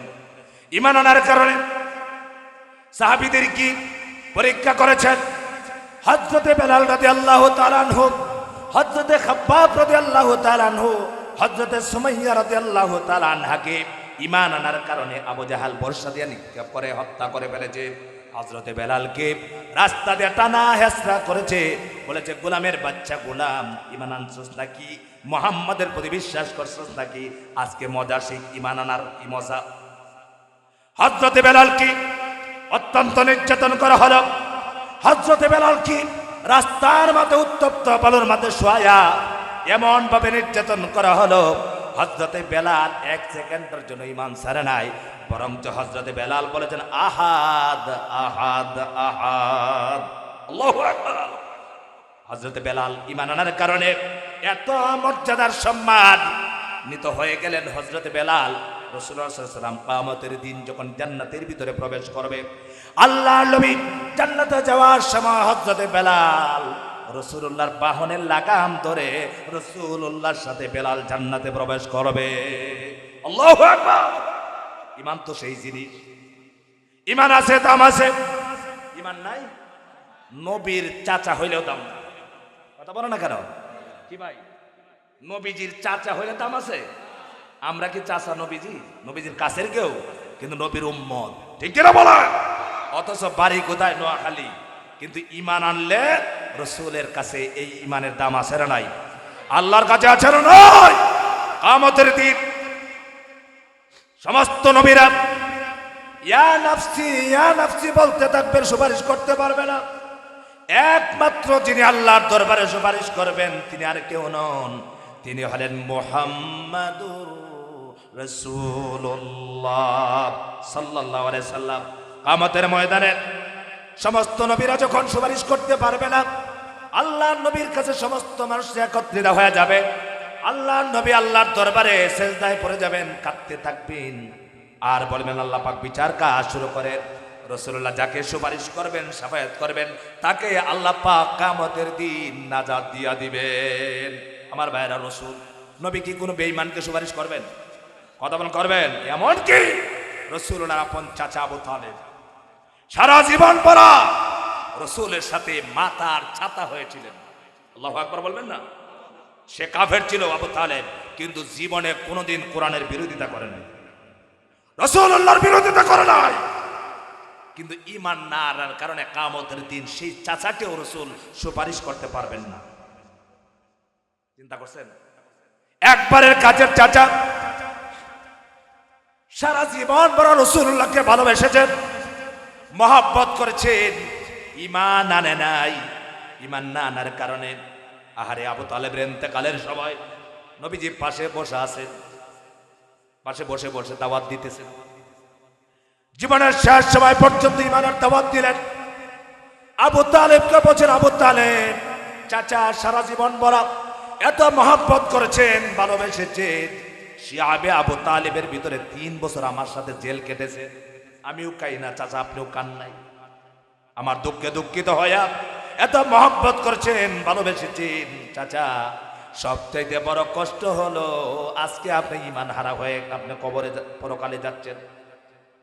চাচাকে দাওয়াত দিচ্ছেন বারে। চাচার পাশে আবু জাহেল বসে আছে।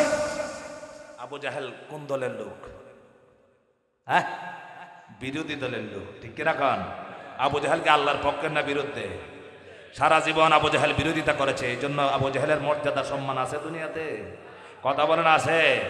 যারাই কোরআন, দিন, রসুল, আল্লাহর বিরোধিতা করবে, যত বড় নেতা হোক, যত বড় পাওয়ারফুল ব্যক্তি হোক, যত বড় হাজী সাহেব হোক, গাজী সাহেব হোক, তার মর্যাদা সম্মান আল্লাহ তাআলা তুলে শোধ করে দিবেন, ঠিক না? আবু জাহেল রসুলকে সম্মান করে নাই, মেরেছে। আবু লাহাব আপন চাচা, আবু লাহাব কি আর আবু জাহেল কিছুই না। আবু জাহেল এটা চাচা হইলে ওই যে আমরা নোয়াখালীর মুরব্বীরা দেখে আমি কইলাম চাচা, এই জাতের চাচা, আপন চাচা আবু লাহাব। যে আবু লাহাব নবীজির জন্মে খুশি হইয়া দাসী আজাদ করে দিয়েছিলেন, সেই আবু লাহাবে নবী যখন কোরআন এসেছে হকের দাওয়াত শুরু করছেন, আবু জাহেল পাত্তরতে রসুলকে চাইছে। কথা বলেন না কেন? যখন আপনি হক কথা বলবেন, হক পথে থাকবেন, তখন আপনার উপর আসবে নির্যাতন, আপনার উপর আসবে বিপদ, আপনার উপর আসবে মুসিবত, ধৈর্য হারা হওয়া যাবে না। কথা বলে ঠিক না? আমার ভাইরা, আমাদের পরিচয় কি বলছিলাম? কথা বলে না। আমার পরিচয় আমি মুমিন, আমার পরিচয় আমি মুসলমান। আমার ভাইরা, দুনিয়ায় দলাদলি হবে, কেউ বিএনপি করবে, কেউ জামাত ইসলাম করবে, কেউ চরমোনাই করবে, কেউ জাতীয় পার্টি করবে, ঠিক কিনা কল? কিন্তু সকলের পরিচয় হলো আমরা একজন মুসলমান, ঠিক কিনা বলেন? কোরআনের বেলায় কোনো দলাদলি নাই, আল্লাহকে নিয়ে কোনো দলাদলি নাই, রাসূলুল্লাহ সাল্লাল্লাহু আলাইহি ওয়াসাল্লামকে নিয়ে কোনো দলাদলি নাই। কারণ কিয়ামতের দিন আমরা সবাই যদি জান্নাতে যেতে চাই, নবীজি যদি আমাদের উপরে রাগ থাকেন, আমাদের উপরে নারাজ থাকেন, আমার জন্য আল্লাহ পাক জান্নাতকে হারাম ঘোষণা করে দিবেন। রাসূলুল্লাহ সাল্লাল্লাহু আলাইহি ওয়াসাল্লাম চাচাকে দাওয়াত দিচ্ছেন, আবু তালেবকে দাওয়াত দিচ্ছেন। বলছেন চাচা একবার আমার কানে কানে আপনি কালেমা পড়েন, আপনি তো জীবনটা শেষ করে দিলেন। কিয়ামতের দিন আমি যাকে সুপারিশ করব আল্লাহ পাক তাকে জান্নাতের ফয়সালা বানায়া দিবেন।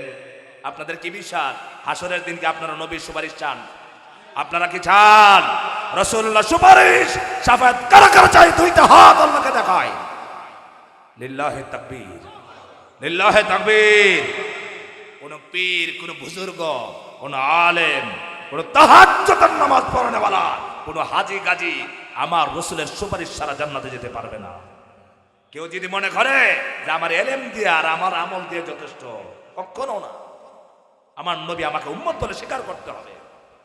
রাসূলুল্লাহ সাল্লাল্লাহু আলাইহি ওয়াসাল্লাম চাচাকে হেদায়েত দিতে পারেন নাই, আপন চাচা জাহান্নামী হয়ে গেছে। অথচ গরিব মানুষ, কালো মানুষ, গোলাম হযরতে বেলাল, সুবহানাল্লাহ বলবেন না? বেলাল শুধু ঈমান আনে নাই, বাজি রেখেছেন ইসলামের জন্য, কোরআনের জন্য। কত পিটানো পিটাইছে, কত মেরেছে।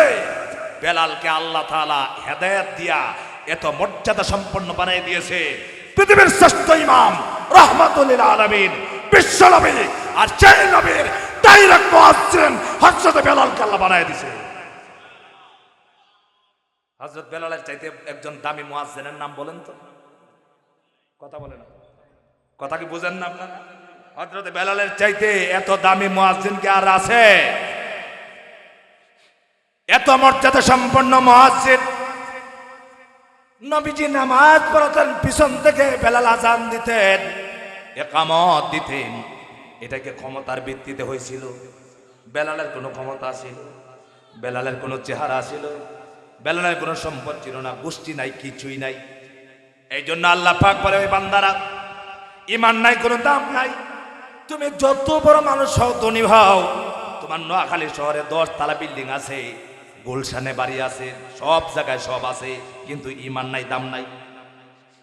আল্লাহ পাক কুরআনুল কারীমে এই কথাটা বলেছেন, ইয়া আইয়ুহান নাসু ইন্না খালাকনাকুম মিন যাকারিন ওয়া উনসা ওয়া জাআলনাকুম শুউবান ওয়া ক্বাবাইলা লিতাআরাফু ইন্না আকরামাকুম ইনদাল্লাহি আতকাকুম। আল্লাহ পাক বলেন, হে মানুষ সকল, তোমাদেরকে আমি আল্লাহ পাক একজন পুরুষ এবং একজন নারী থেকে তৈরি করেছি, বানিয়েছি।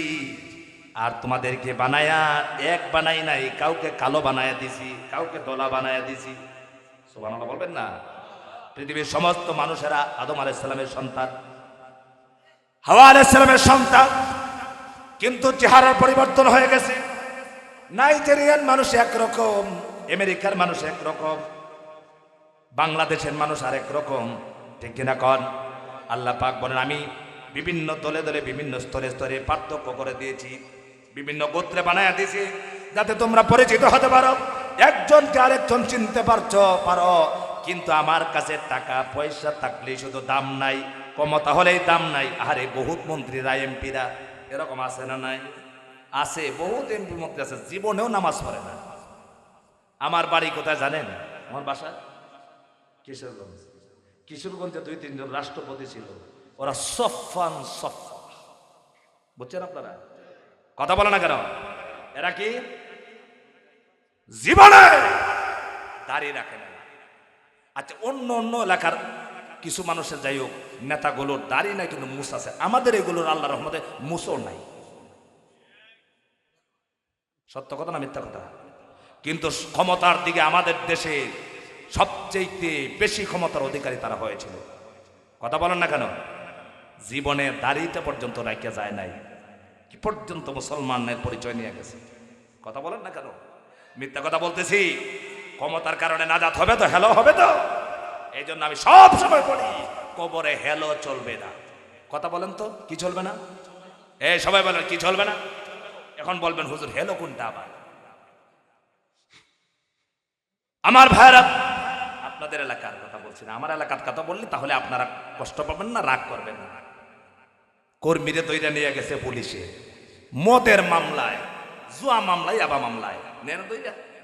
আমার ভাইরা, দইরে নেওয়ার পরে তার পরিবারের লোকজন গিয়ে নেতাকে বলছে, নেতা তোমার কর্মী তো থানায়। কেন? যে ও ইয়াবা মামলায় তোমার কর্মী গ্রেফতার হয়েছে। নেতাজি আবার মোবাইল কোথায়, ওসির নাম্বার কই, ওসিকে দে। হ্যালো ওসি, থাকে তৈরি নিয়ে গেছো, খবর রাখো না, ওইটা আমার দলের কর্মী। কথা বলেন না কেন? ওসি সাহেব এবার বিড়ালের মতো মিউ মিউ করছে, স্যার স্যার স্যার এই একটু সময় দেন, আমি চিনতে পারি না, বুঝতে পারিনি এটা আপনার দলের নেতা। এবার বলছে স্যার একটু সময় দেন, শুধু থানা থেকে বাড়ি যাওয়া পর্যন্ত এই 10-15 মিনিট সময় দেন, আপনার কর্মী বাড়ি যাবে। এটা কি ঠিক? কবরে যাওয়ার পরে, হাসরের ময়দানে যাওয়ার পর ঈমান নাই, শিরক নিয়ে, কুফর নিয়ে মৃত্যুবরণ করলাম, নেতার হেলে চলবে না। কথা বলেন, চলবে? যদি বলেন বরঞ্চ কর্মীরাই তো মামলা দায়ের করবে নেতার বিরুদ্ধে। এজন্য আমার ভাইরা ঈমান আছে, নাজাত আছে, ঈমান নাই নাজাত নাই। বলছিলাম হযরতে বেলালের কথা। বেলাল গরিব মানুষ হয়ে গেছেন, কিন্তু গরিব হলেও আল্লাহ তাআলার কাছে এত দাম আর মর্যাদা সম্মান। আল্লাহ পাক বলে ধনী হইলেই শুধু আমার কাছে দাম নাই, হ্যাঁ ধনী মানুষের দাম আছে। আল্লাহর নবী সাহাবীদের ভিতরে একজন সাহাবীর নাম ছিল অত্যন্ত ধনী মানুষ, যার নাম ছিল আব্দুর রহমান বিন আউফ রাদিয়াল্লাহু তাআলা। হযরত ওসমান গনি রাদিয়াল্লাহু তাআলা ধনী ছিলেন। তারা ধনী ছিলেন, তাদের ভিতরে ঈমানও ছিল। তারা ধন সম্পদ আল্লাহর কাছে ব্যয় করেছেন, হক ভাবে তারা ইনকাম করেছেন, তাদের জন্য ধনী হইলেও সম্মান ছিল। আল্লাহ পাক বলছেন যদি একটা গরিব হয়, রাস্তার ফকির হয় আর মিসকিনও হয়, যদি তাকওয়াবান হয়, পরহেজগার হয়, ঈমানদার হতে পারে, তার দাম আমি আল্লাহর কাছে সবচাইতে বেশি। সেই জন্য আমার ভাইরা, আল্লাহ পাক কুরআনুল কারীমে বলছেন ইন্না আকরামাকুম ইনদাল্লাহি আতকাকুম। আল্লাহর কাছে ক্ষমতার দাম নাই, চেহারার কোনো দাম নাই, গোষ্ঠীর দাম নাই, শুধু বংশ হইলে দাম হবে না। যদি ঈমান থাকে, তাকওয়া থাকে, পরহেজগারি থাকে, কালো হইলে গরিব হইলেও এরপরে আল্লাহর কাছে এই মানুষের দাম আছে না নাই? আরো জোরে বলতে হবে, আছে না নাই? ইমানদারের দাম সবচেয়ে বেশি, সুবহানাল্লাহ। এই জন্য ঈমান হলো সবচেয়ে দামি জিনিসের নাম। এই জন্য আমার ভাইরা, আল্লাহ পাক বলছেন ঈমানদারদেরকে পরীক্ষা করবেন। এই দুনিয়াটা হলো পরীক্ষার হল, সুবহানাল্লাহ বলবেন না? এই দুনিয়াটা কিসের হল? আচ্ছা, আমাদের ছাত্রছাত্রী, এই বাবারা, বাবা বসো, তোমরা বসো, আপনাদের কষ্ট হচ্ছে, আপনাদের খুব কষ্ট হয়ে যাচ্ছে। কিয়ামতের দিন আল্লাহ তাআলা যদি বলেন যে আমার কোরআনের কথাগুলো শুনছিলে, এই জন্য আজকে মাফ করে দিলাম, আল্লাহ তাআলা কি পারবেন? এই সবাই বলে না পারবেন না? আল্লাহ পাককে বলতে পারবেন কেন মাফ করলা, এই কথা বলতে পারবে? কেউ বলতে পারবেন। আল্লাহ পাক কিয়ামতের দিন ছোট ছোট উসিলা বানায়া মানুষদেরকে মাফ করে জান্নাত দিয়ে দিবেন। আমার ভাইরা, ঈমান সবচেয়ে দামি জিনিসের নাম হলো ঈমান। আমার নির্বেজাল ঈমান নিয়ে আমাকে কবরে যেতে হবে, ঠিক কিনা বলেন? ঈমানদারদেরকে পরীক্ষা করবেন। আমাদের ছেলে মেয়েগুলো সারা বছর পর্যন্ত লেখাপড়া করে, পরীক্ষা হলে কয়বার ঢুকে? একটা সিজনে 7 দিন, 8 দিন, 10 দিন পরীক্ষা দেয়। পরীক্ষা দেওয়ার পরে যদি কৃতকার্য না হতে পারে, পরীক্ষার রেজাল্ট যদি ভালো না হয়, দ্বিতীয়বার শুধরানোর সুযোগ আছে। কিন্তু দুনিয়াতে আমলের বেলা, ঈমানের বেলা যদি একবার ফেল হয়, এই মানুষটা আর সুযোগ পাবে না। এই জন্য আমার ভাইরা, জাহান্নামীরা আল্লাহর কাছে বলবে রব্বানা আখরিজনা নামাল সালিহান গায়রাল্লাযী কুন্না না'মাল। তারা বলবে আল্লাহ পাক আমাদেরকে, আমরা তো দেখলাম জাহান্নামের ভিতরে আসলাম, এত শাস্তি হয়। আহারে, আলেমরা বলতো, নবীরা বলতো, এটা বিশ্বাস করতাম না, মানতাম না। আজকে তো নিজের চোখে দেখলাম, কোরআন শরীফ না মানলে, হাদিস শরীফ না মানলে, পরকালে বিশ্বাস না করলে, রাসূলের কথা না মানলে কি অবস্থাটা হয়, কি জাহান্নামের শাস্তিটা ভোগ করতে হয়। আজকে তো নিজে ভোগ করলাম, নিজে দেখলাম।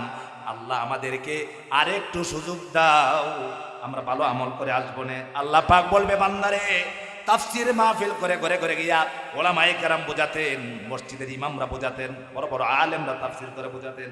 তোমরা কি বলতা? অহংকার করতা, দাম্ভিকতা দেখাতা, আর বলতে পারা ফাকাজনা বানা ওয়া কুল্লা মা রাসালাল্লাহু মিন শাই। ওই যে মৌলবীরা বলতেছে, আলেমরা বলতেছে, এগুলো কখনো সত্য না। আল্লাহ নাজিল করে নাই ইন্না নাসমাউ আও নাআকিলু মা কুন্না ফি আসহাবিস সাঈর। আমরা যদি শুনতাম, আমরা যদি ভাবতাম, চিন্তা করতাম, আমরা যদি বুঝতাম, আজকে জাহান্নামে আসতে হতো না। এই জন্য সম্মানিত ভাইয়েরা, আল্লাহ রাব্বুল আলামিন পরীক্ষা করবেন।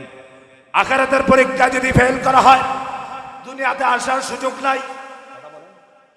ঈমান দুর্বল নিয়ে কবরে চলে গেছি, যদি আবার বলি দুনিয়ার মধ্যে যাই, আল্লাহর কাছে বলবেন ফাহাল ইলা খুরুজিম মিন সাবিল। জাহান্নামীরা বলবে, আল্লাহ আমাদেরকে মরণ দিছো, জীবন দিয়েছো, এবার একটা রাস্তা দেখাও তো, এমন রাস্তা আছে নাকি জাহান্নাম থেকে বের হয়ে যাওয়া যায়? আল্লাহ বলবে সম্ভব না।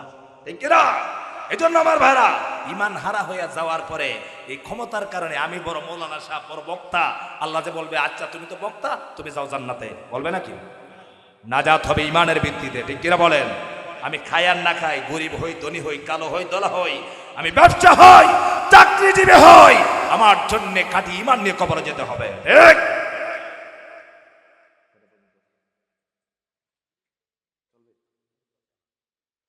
আপনারা বলবেন সাড়ে 9টা শেষ করে আসবে না, পিসাবেরটাও আমার খুলে দেওয়া হবে। সম্মানিত ভাই, আচ্ছা আপনাদের অসুবিধা হচ্ছে?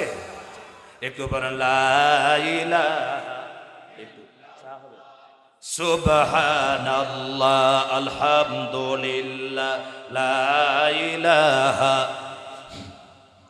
সুবহানাল্লাহ, আলহামদুলিল্লাহ, লা ইলাহা, লা ইলাহা ইল্লাল্লাহু মুহাম্মাদুর রাসূলুল্লাহ সাল্লাল্লাহু আলাইহি ওয়াসাল্লাম। আমার ভাইরা, একজন মানুষের কাছে সবচেয়ে দামি জিনিস তার কাছে হলো ঈমান। কি বলেন আপনারা? ঈমান। এই জন্য সমস্ত নবীরা নামাজের দাওয়াত আগে দিয়েছেন না ঈমানের দাওয়াত আগে দিয়েছেন?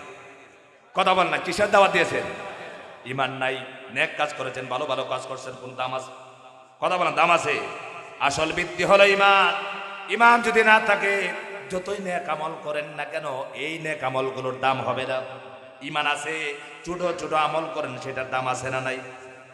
সম্মানিত ভাইরা, আমি বলছিলাম এই দুনিয়াতে আল্লাহ পাক পরীক্ষা করার জন্য হল বানায় দিয়েছেন। মুমিনদেরকে আল্লাহ পাক ভয় দেখায় পরীক্ষা করবেন। আল্লাহ পাক বলছেন যারা মুমিন তাদেরকে ভয় দেখাবেন। ভয়টা কিসের ভয়? অস্ত্রের ভয়। আজকে দেখেন ভারত আমাদের দিকে তাক করে আছে। ভারত কি রাষ্ট্র বলেন? আমাদের বন্ধু রাষ্ট্র। ভারত আসলে আমাদের বন্ধু ছিল, কিন্তু আসলে বন্ধু না, এরা আমরা শত্রু। কথা বলে না কেন? এটা ভারত প্রেমিক কেউ আছেন? ভারত প্রেমিক আছেন? থাকলে ছাইরে দেন, কারণ ভারতে আপনারা গেছেন কয়জন আমি জানি না। ভারতে মুসলমানেরা জুড়ে কথা বলতে পারে, ভারতে মুসলমানেরা প্রকাশ্যে কথা বলতে পারে না।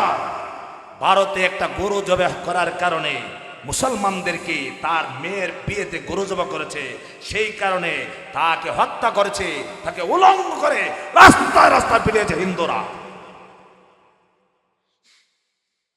অথচ আল্লাহ পাক ১৫০০ বছর আগে বলছে এই হিন্দুরা তোমাদের পরম শত্রু। কথা বলে না কেন? হিন্দুরা কি আমাদের? এটা কি আমার কথা না আল্লাহর কথা? আল্লাহ পাক বলেন মুমিনদের শত্রু হলো হিন্দুরা, মুশরিকরা, ইহুদিরা। ইহুদিরা ফিলিস্তিনের মুসলমানদেরকে হত্যা করছে।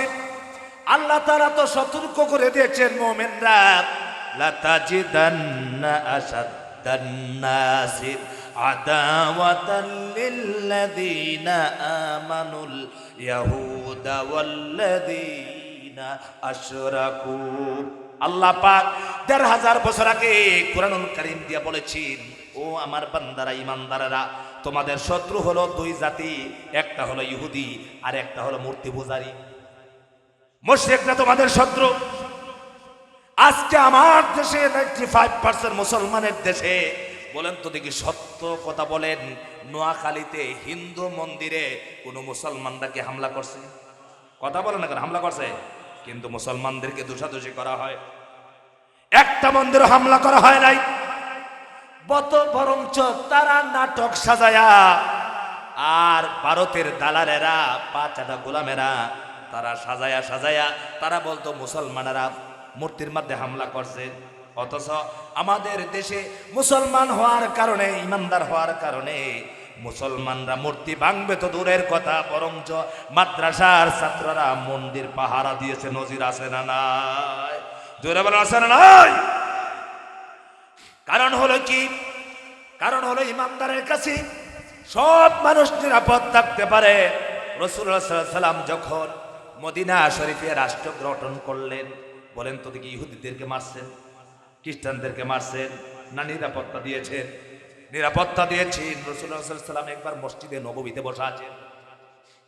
এমন সময় একদল ইহুদিরা রাসূলুল্লাহর কাছে কথা বলতে এসেছেন, পরামর্শ করতে এসেছেন। রাসূলুল্লাহ সাল্লাল্লাহু আলাইহি ওয়াসাল্লাম পরামর্শ করছেন। এমন সময় ইহুদিরা বলতেছে, মুহাম্মদ সাল্লাল্লাহু আলাইহি ওয়াসাল্লাম আমাদের একটু পূজা করতে হবে, অর্চনা করতে হবে। আমাদের দেশে বল তত্ত্ব দিয়ে বলে নবীজি নাকি ইহুদিদের জন্য মসজিদের নববীর অংশ ছেড়ে দিয়েছিলেন, হারাম শরীফের চত্বর ছেড়ে দিয়েছিলেন। এটা হলো টাকা, মিথ্যা কথা। নবীজি ইহুদিদেরকে মারলেন না, কষ্ট দিলেন না, তাদের ধর্মীয় কাজে বাধা দিলেন না। নবীজি বলছেন, ওই যে খালি জায়গা আছে, ওই যে হাওরে খালি জায়গা আছে, সেখানে গিয়া তোমাদের দেব দেবীদেরকে ডেকে আসো।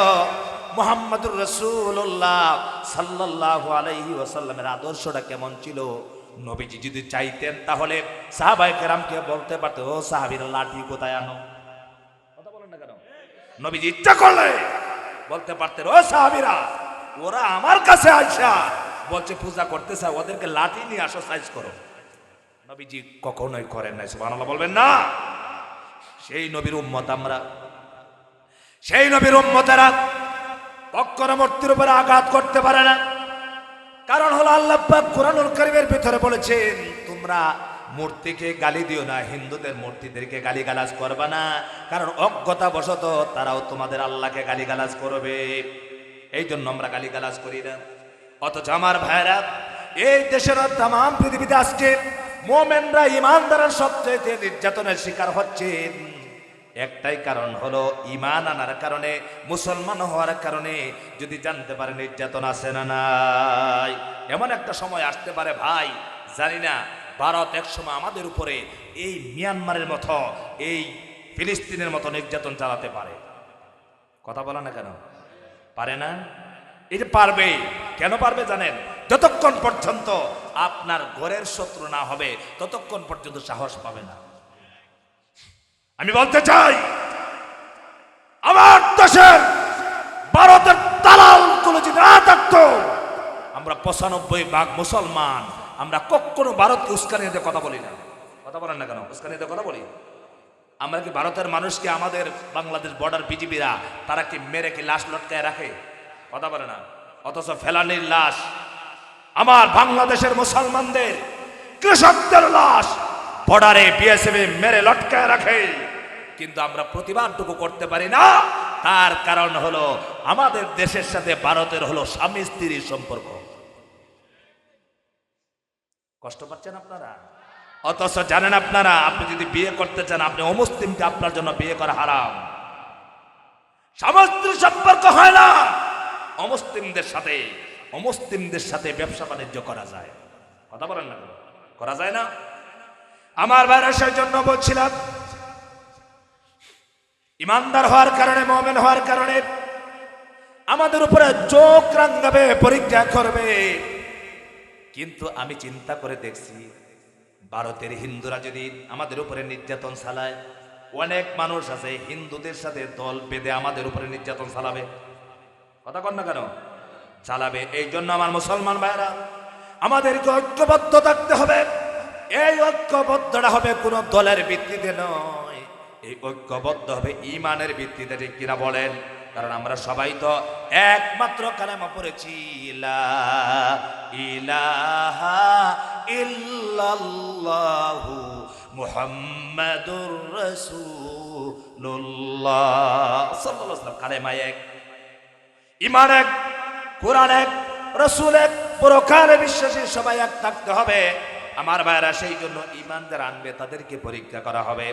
এই দুনিয়াতে আল্লাহ পাক বলছেন ভয় দেখায় পরীক্ষা, তার মানে হলো ভয় দেখাবে। এত বড় রাষ্ট্র ভারত, হিন্দু রাষ্ট্র, আমাদের দেশ মুসলিম রাষ্ট্র, আমাদেরকে ভয় দেখাবে, অস্ত্র দিয়া ভয় দেখাবে, জনগণ দিয়া ভয় দেখাবে। বললেই এখন বলবেন আপনি তো রাজাকার। পাকিস্তানের কথা বলেন, রাজাকারই করছি না, কিন্তু পাকিস্তানের সাথে ভারত লাগছিল কিনা? আমার ভাইরা একটা কথা স্পষ্ট করতে চাই আজকে, আপনারা রাগ করবেন।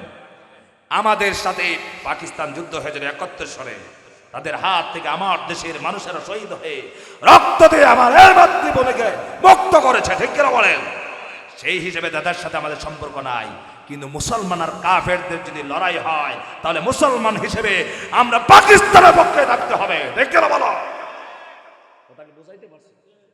কথা বুঝাইতে পারছি না? কি হিসেবে বলেন? মুসলমান কাফের হিসেবে লাগছিল পাকিস্তানের সাথে, পেরেছিল? কথা বলা পেরেছিলেন? ভারত পেরেছিল? লেজ গোটায় বাক্সে। আজ পৃথিবীতে 200 কোটির উপরে মুসলমান বসবাস করছে। একটা হিসাব বলছে কয়েক বছর আগে, এখন আরো বাড়ছে। কিন্তু প্রকৃতপক্ষে সবাই যদি তাজা ইমানের অধিকারী হতে পারতাম, তাম পৃথিবীর মানুষেরা যদি ইমান, প্রকৃতপক্ষে ইমান থাকতো, তাহলে একটা কাফের বেঈমান মুসলমানদের দিকে লাল চোখ করে তাকার সাহস পেত না।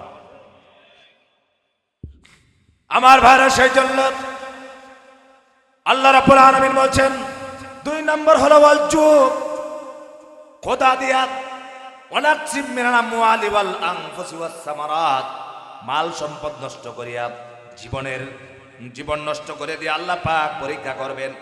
যারা নেককার বান্দা হবে, যারা মুমিন বান্দা হবে, তার উপরে যতই বিপদ আসুক না কেন, সে সব সময় বলবে ইন্না লিল্লাহি ওয়া ইন্না ইলাইহি রাজিউন।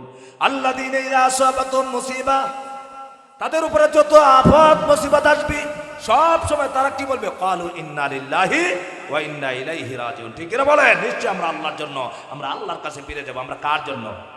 জোরে বল, কার জন্য? আমার ভাইরা, এইভাবে আল্লাহ পাক পরীক্ষা করবেন। পরীক্ষা উত্তীর্ণ হতে হবে। সাহাবীরা কত পরীক্ষা দিয়েছেন। আহারে মহিলারা, এইটা মহিলা মাদ্রাসা, এটা এখানে মহিলা মাদ্রাসার নাম আছে না? হযরত আয়েশা সিদ্দিকা কমপ্লেক্স স্কুল না? আচ্ছা, যাই হোক, আয়েশা সিদ্দিকা রাদিয়াল্লাহু তাআলা আনহা, তিনি উম্মাহাতুল মুমিনিনদের একজন, হযরত আয়েশা, ঠিক না? আমার ভাইরা, রাসূলুল্লাহ সবাই সাহাবীদের কেমন ঈমান ছিল, নারীদের কেমন ঈমান ছিল, পুরুষ তো দূরে কথা, নারীদের ঈমান। নবীজি জিহাদের ময়দানে যাবেন, একজন নারী একটা শিশু বাচ্চা নিয়ে এসে আয়েশা বলতেছেন, ইয়া রাসূলুল্লাহ, আমার শিশু বাচ্চা আপনি নিয়ে যান। আপনারা বলেন দেখি, শিশু বাচ্চাকে যুদ্ধ করতে পারে? বরঞ্চ এই বাচ্চার বিপদের কারণ হবে, কারণ তাকে নিয়ে যুদ্ধ করা যাবে না। নবীজি বলছেন, মহিলা,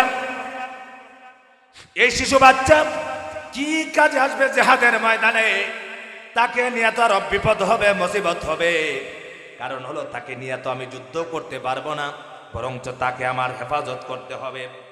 মহিলা সাহাবী নবীজির সামনে দাঁড়ায় বলছেন, ইয়া রাসূলুল্লাহ, আপনার প্রতি এত মহব্বত আর ভালোবাসা, আপনাকে আমার সন্তানটা দিলাম, আমি জানি এই সন্তান যুদ্ধ করতে পারবে না, লড়াই করতে পারবে না। নবীজি, আপনাকে ভালোবাসি, মহব্বত করি, কিন্তু আমার বিশ্বাস হলো কাফের বেঈমানরা যখন, ইসলাম বিদ্বেষীরা, কোরআন বিরোধীরা, দিনের বিরোধীরা আপনার দিকে তীর নিক্ষেপ করবে, তখন আমার শিশু বাচ্চাটা আপনি ডাল বানায়া তাদের তীরের সামনে ধরে দিবে। আল্লাহু আকবার! কত ঈমান! বাচ্চা দিবেন? কথা বলেন, বাচ্চা দিবেন? আমরা কি দিব?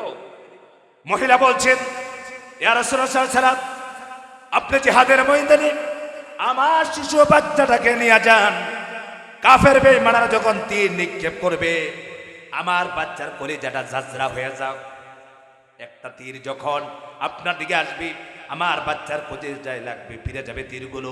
সেই জন্য আমি চাই, ইয়া রাসূলুল্লাহ সাল্লাল্লাহু আলাইহি সাল্লাম, আপনি বেঁচে থাকুন, আর আমার সন্তানের কলিজাটা তীর লেগে ঝাঁঝরা হয়ে যাক, এরপরেও আমার সামান্যতম দুঃখ হবে না।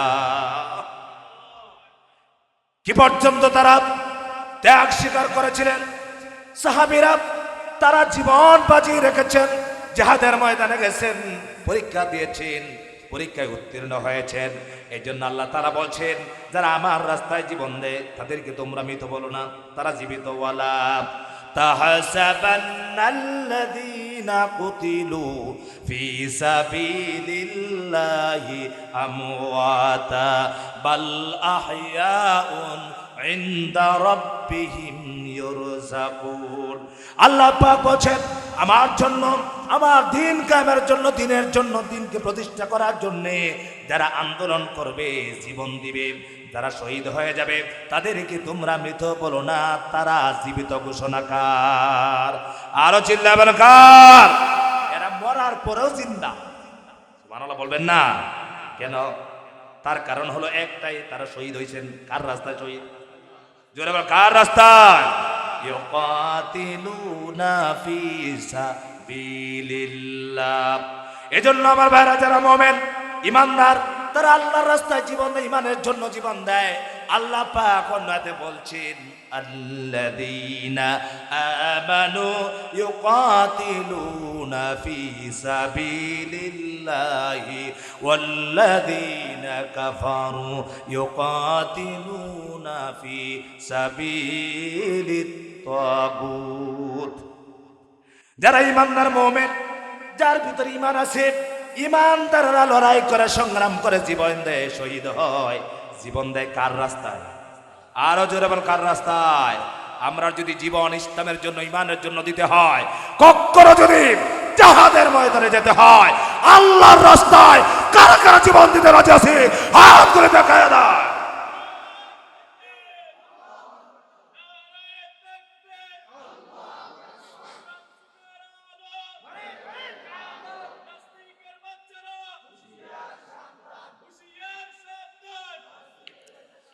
আমার ভাইরা, আল্লাহ পাক বলেন, আল্লাযীনা কাফারু ইউকাতিলুনা ফি সাবিলিত তাগুত।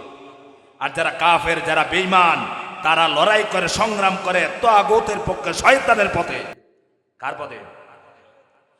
আমার ভাইরা, মনে কষ্ট নিবেন না। আমাদের দেশে বিভিন্ন দলের মানুষ আছে। আজ মুমিনের জন্য, ভালো মানুষের জন্য সবাই দোয়া করে, করে কিনা বলেন? এই কথা বলেন, দোয়া করে কিনা? আমি যে মসজিদে জুমা পড়াই, বেগম খালেদা যখন অসুস্থ হয়েছেন, প্রতি জুমায় দোয়া করেছি।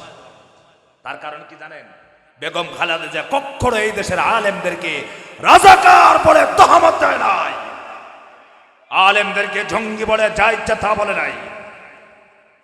শহীদ প্রেসিডেন্ট জিয়াউর রহমান, তিনি ছিলেন ডানপন্থী, ইসলামের পক্ষের সৈনিক। ঠিক কিনা বলেন? আমরা মহব্বত করি, ভালোবাসি। মক্কা শরীফ, মদিনা শরীফ গেলে প্রেসিডেন্ট জিয়ার কথা বললে, খালেদা জিয়ার কথা বললে সম্মান করে। আর যারা অত্যাচারী, তাদের নাম নিলে তাদের চেহারা কালো হয়ে যায়। আমার ভাইরা, হক আর বাতিল, ঠিক কিনা বলেন? এই জন্য আমার ভাইরা, আমরা কারো বিরুদ্ধে কথা বলছি না, আমরা সবাইকে চাই, আমরা সবাই এক হয়ে যাই। মুসলমানের ভিত্তিতে, ঈমানের ভিত্তিতে আমরা এক হয়ে যাই। ঠিক কিনা বলেন? রাষ্ট্র পরিচালনা হচ্ছে, এই দেশে রাষ্ট্র থাকবে, রাষ্ট্র পরিচালনা হবে, কিন্তু ঈমান এটা আমার ব্যক্তিগত বিষয়। ঠিক কিনা বলেন? আমার সবার আগে ঈমান ঠিক করে রাখতে হবে। আমার এটা রাজনীতির সাথে ঈমানের সম্পর্ক নাই। ঈমান হবে, আমার ঈমান ঠিক থাকবে। আমার রাজনীতি ছাড়তে পারবো, কিন্তু ঈমান ছাড়তে পারবো না। কথা বলে না কেন? রাজনৈতিক নেতা যদি আমার ঈমানের বিরুদ্ধে কথা বলে, কোরআনের বিরুদ্ধে কথা বলে, সেই কথা আমি কখনো মানতে পারবো না। কথা বলেন না কেন? সেটা যদি ইসলামী দলের নেতাও হয়, তার কথাই মানতে পারা যাবে না, মানা যাবে না। কারণ কি? কারণ হলো সবচাইতে একজন মানুষের কাছে দামি জিনিসের নাম কি? জোরে বলেন কি? এই জন্য আমার ভাইরা, আল্লাহ পাক বলেন, ইন্নাল্লাযীনা ক্বালু রাব্বুনাল্লাহু সুম্মা ইসতাকামু তাতানাজ্জালু আলাইহিমুল মালাইকাতু আল্লা তাখাফু ওয়া লা তাহজানু। সুবহানাল্লাহ।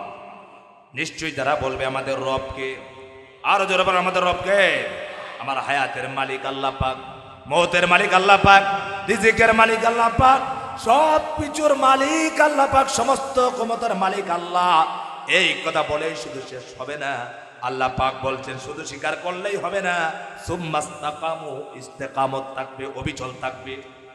একদিন নয়, 2 দিন নয়, মওত পর্যন্ত এই কথার উপরে যারা বিশ্বাস স্থাপন করে ইস্তেকামত থাকবে, তারা যখন মারা যাবে, মারা যাওয়ার পর ফেরেশতারা এসে বলবে আল্লাহ তাখাফু ওয়ালা তাহজানু, বান্দা পৃথিবীতে যতদিন ছিলে আল্লাহকে ছাড়া কাউকে ভয় করো নাই, আর আল্লাহকে বিশ্বাস করেছে মরণ পর্যন্ত। বান্দারে কবরের জগতে পরকালে আজকে তোমার কোনো ভয় নাই, চিন্তা নাই, ঘোষণাকার আজকে তোমার ভয় নাই, চিন্তা নাই।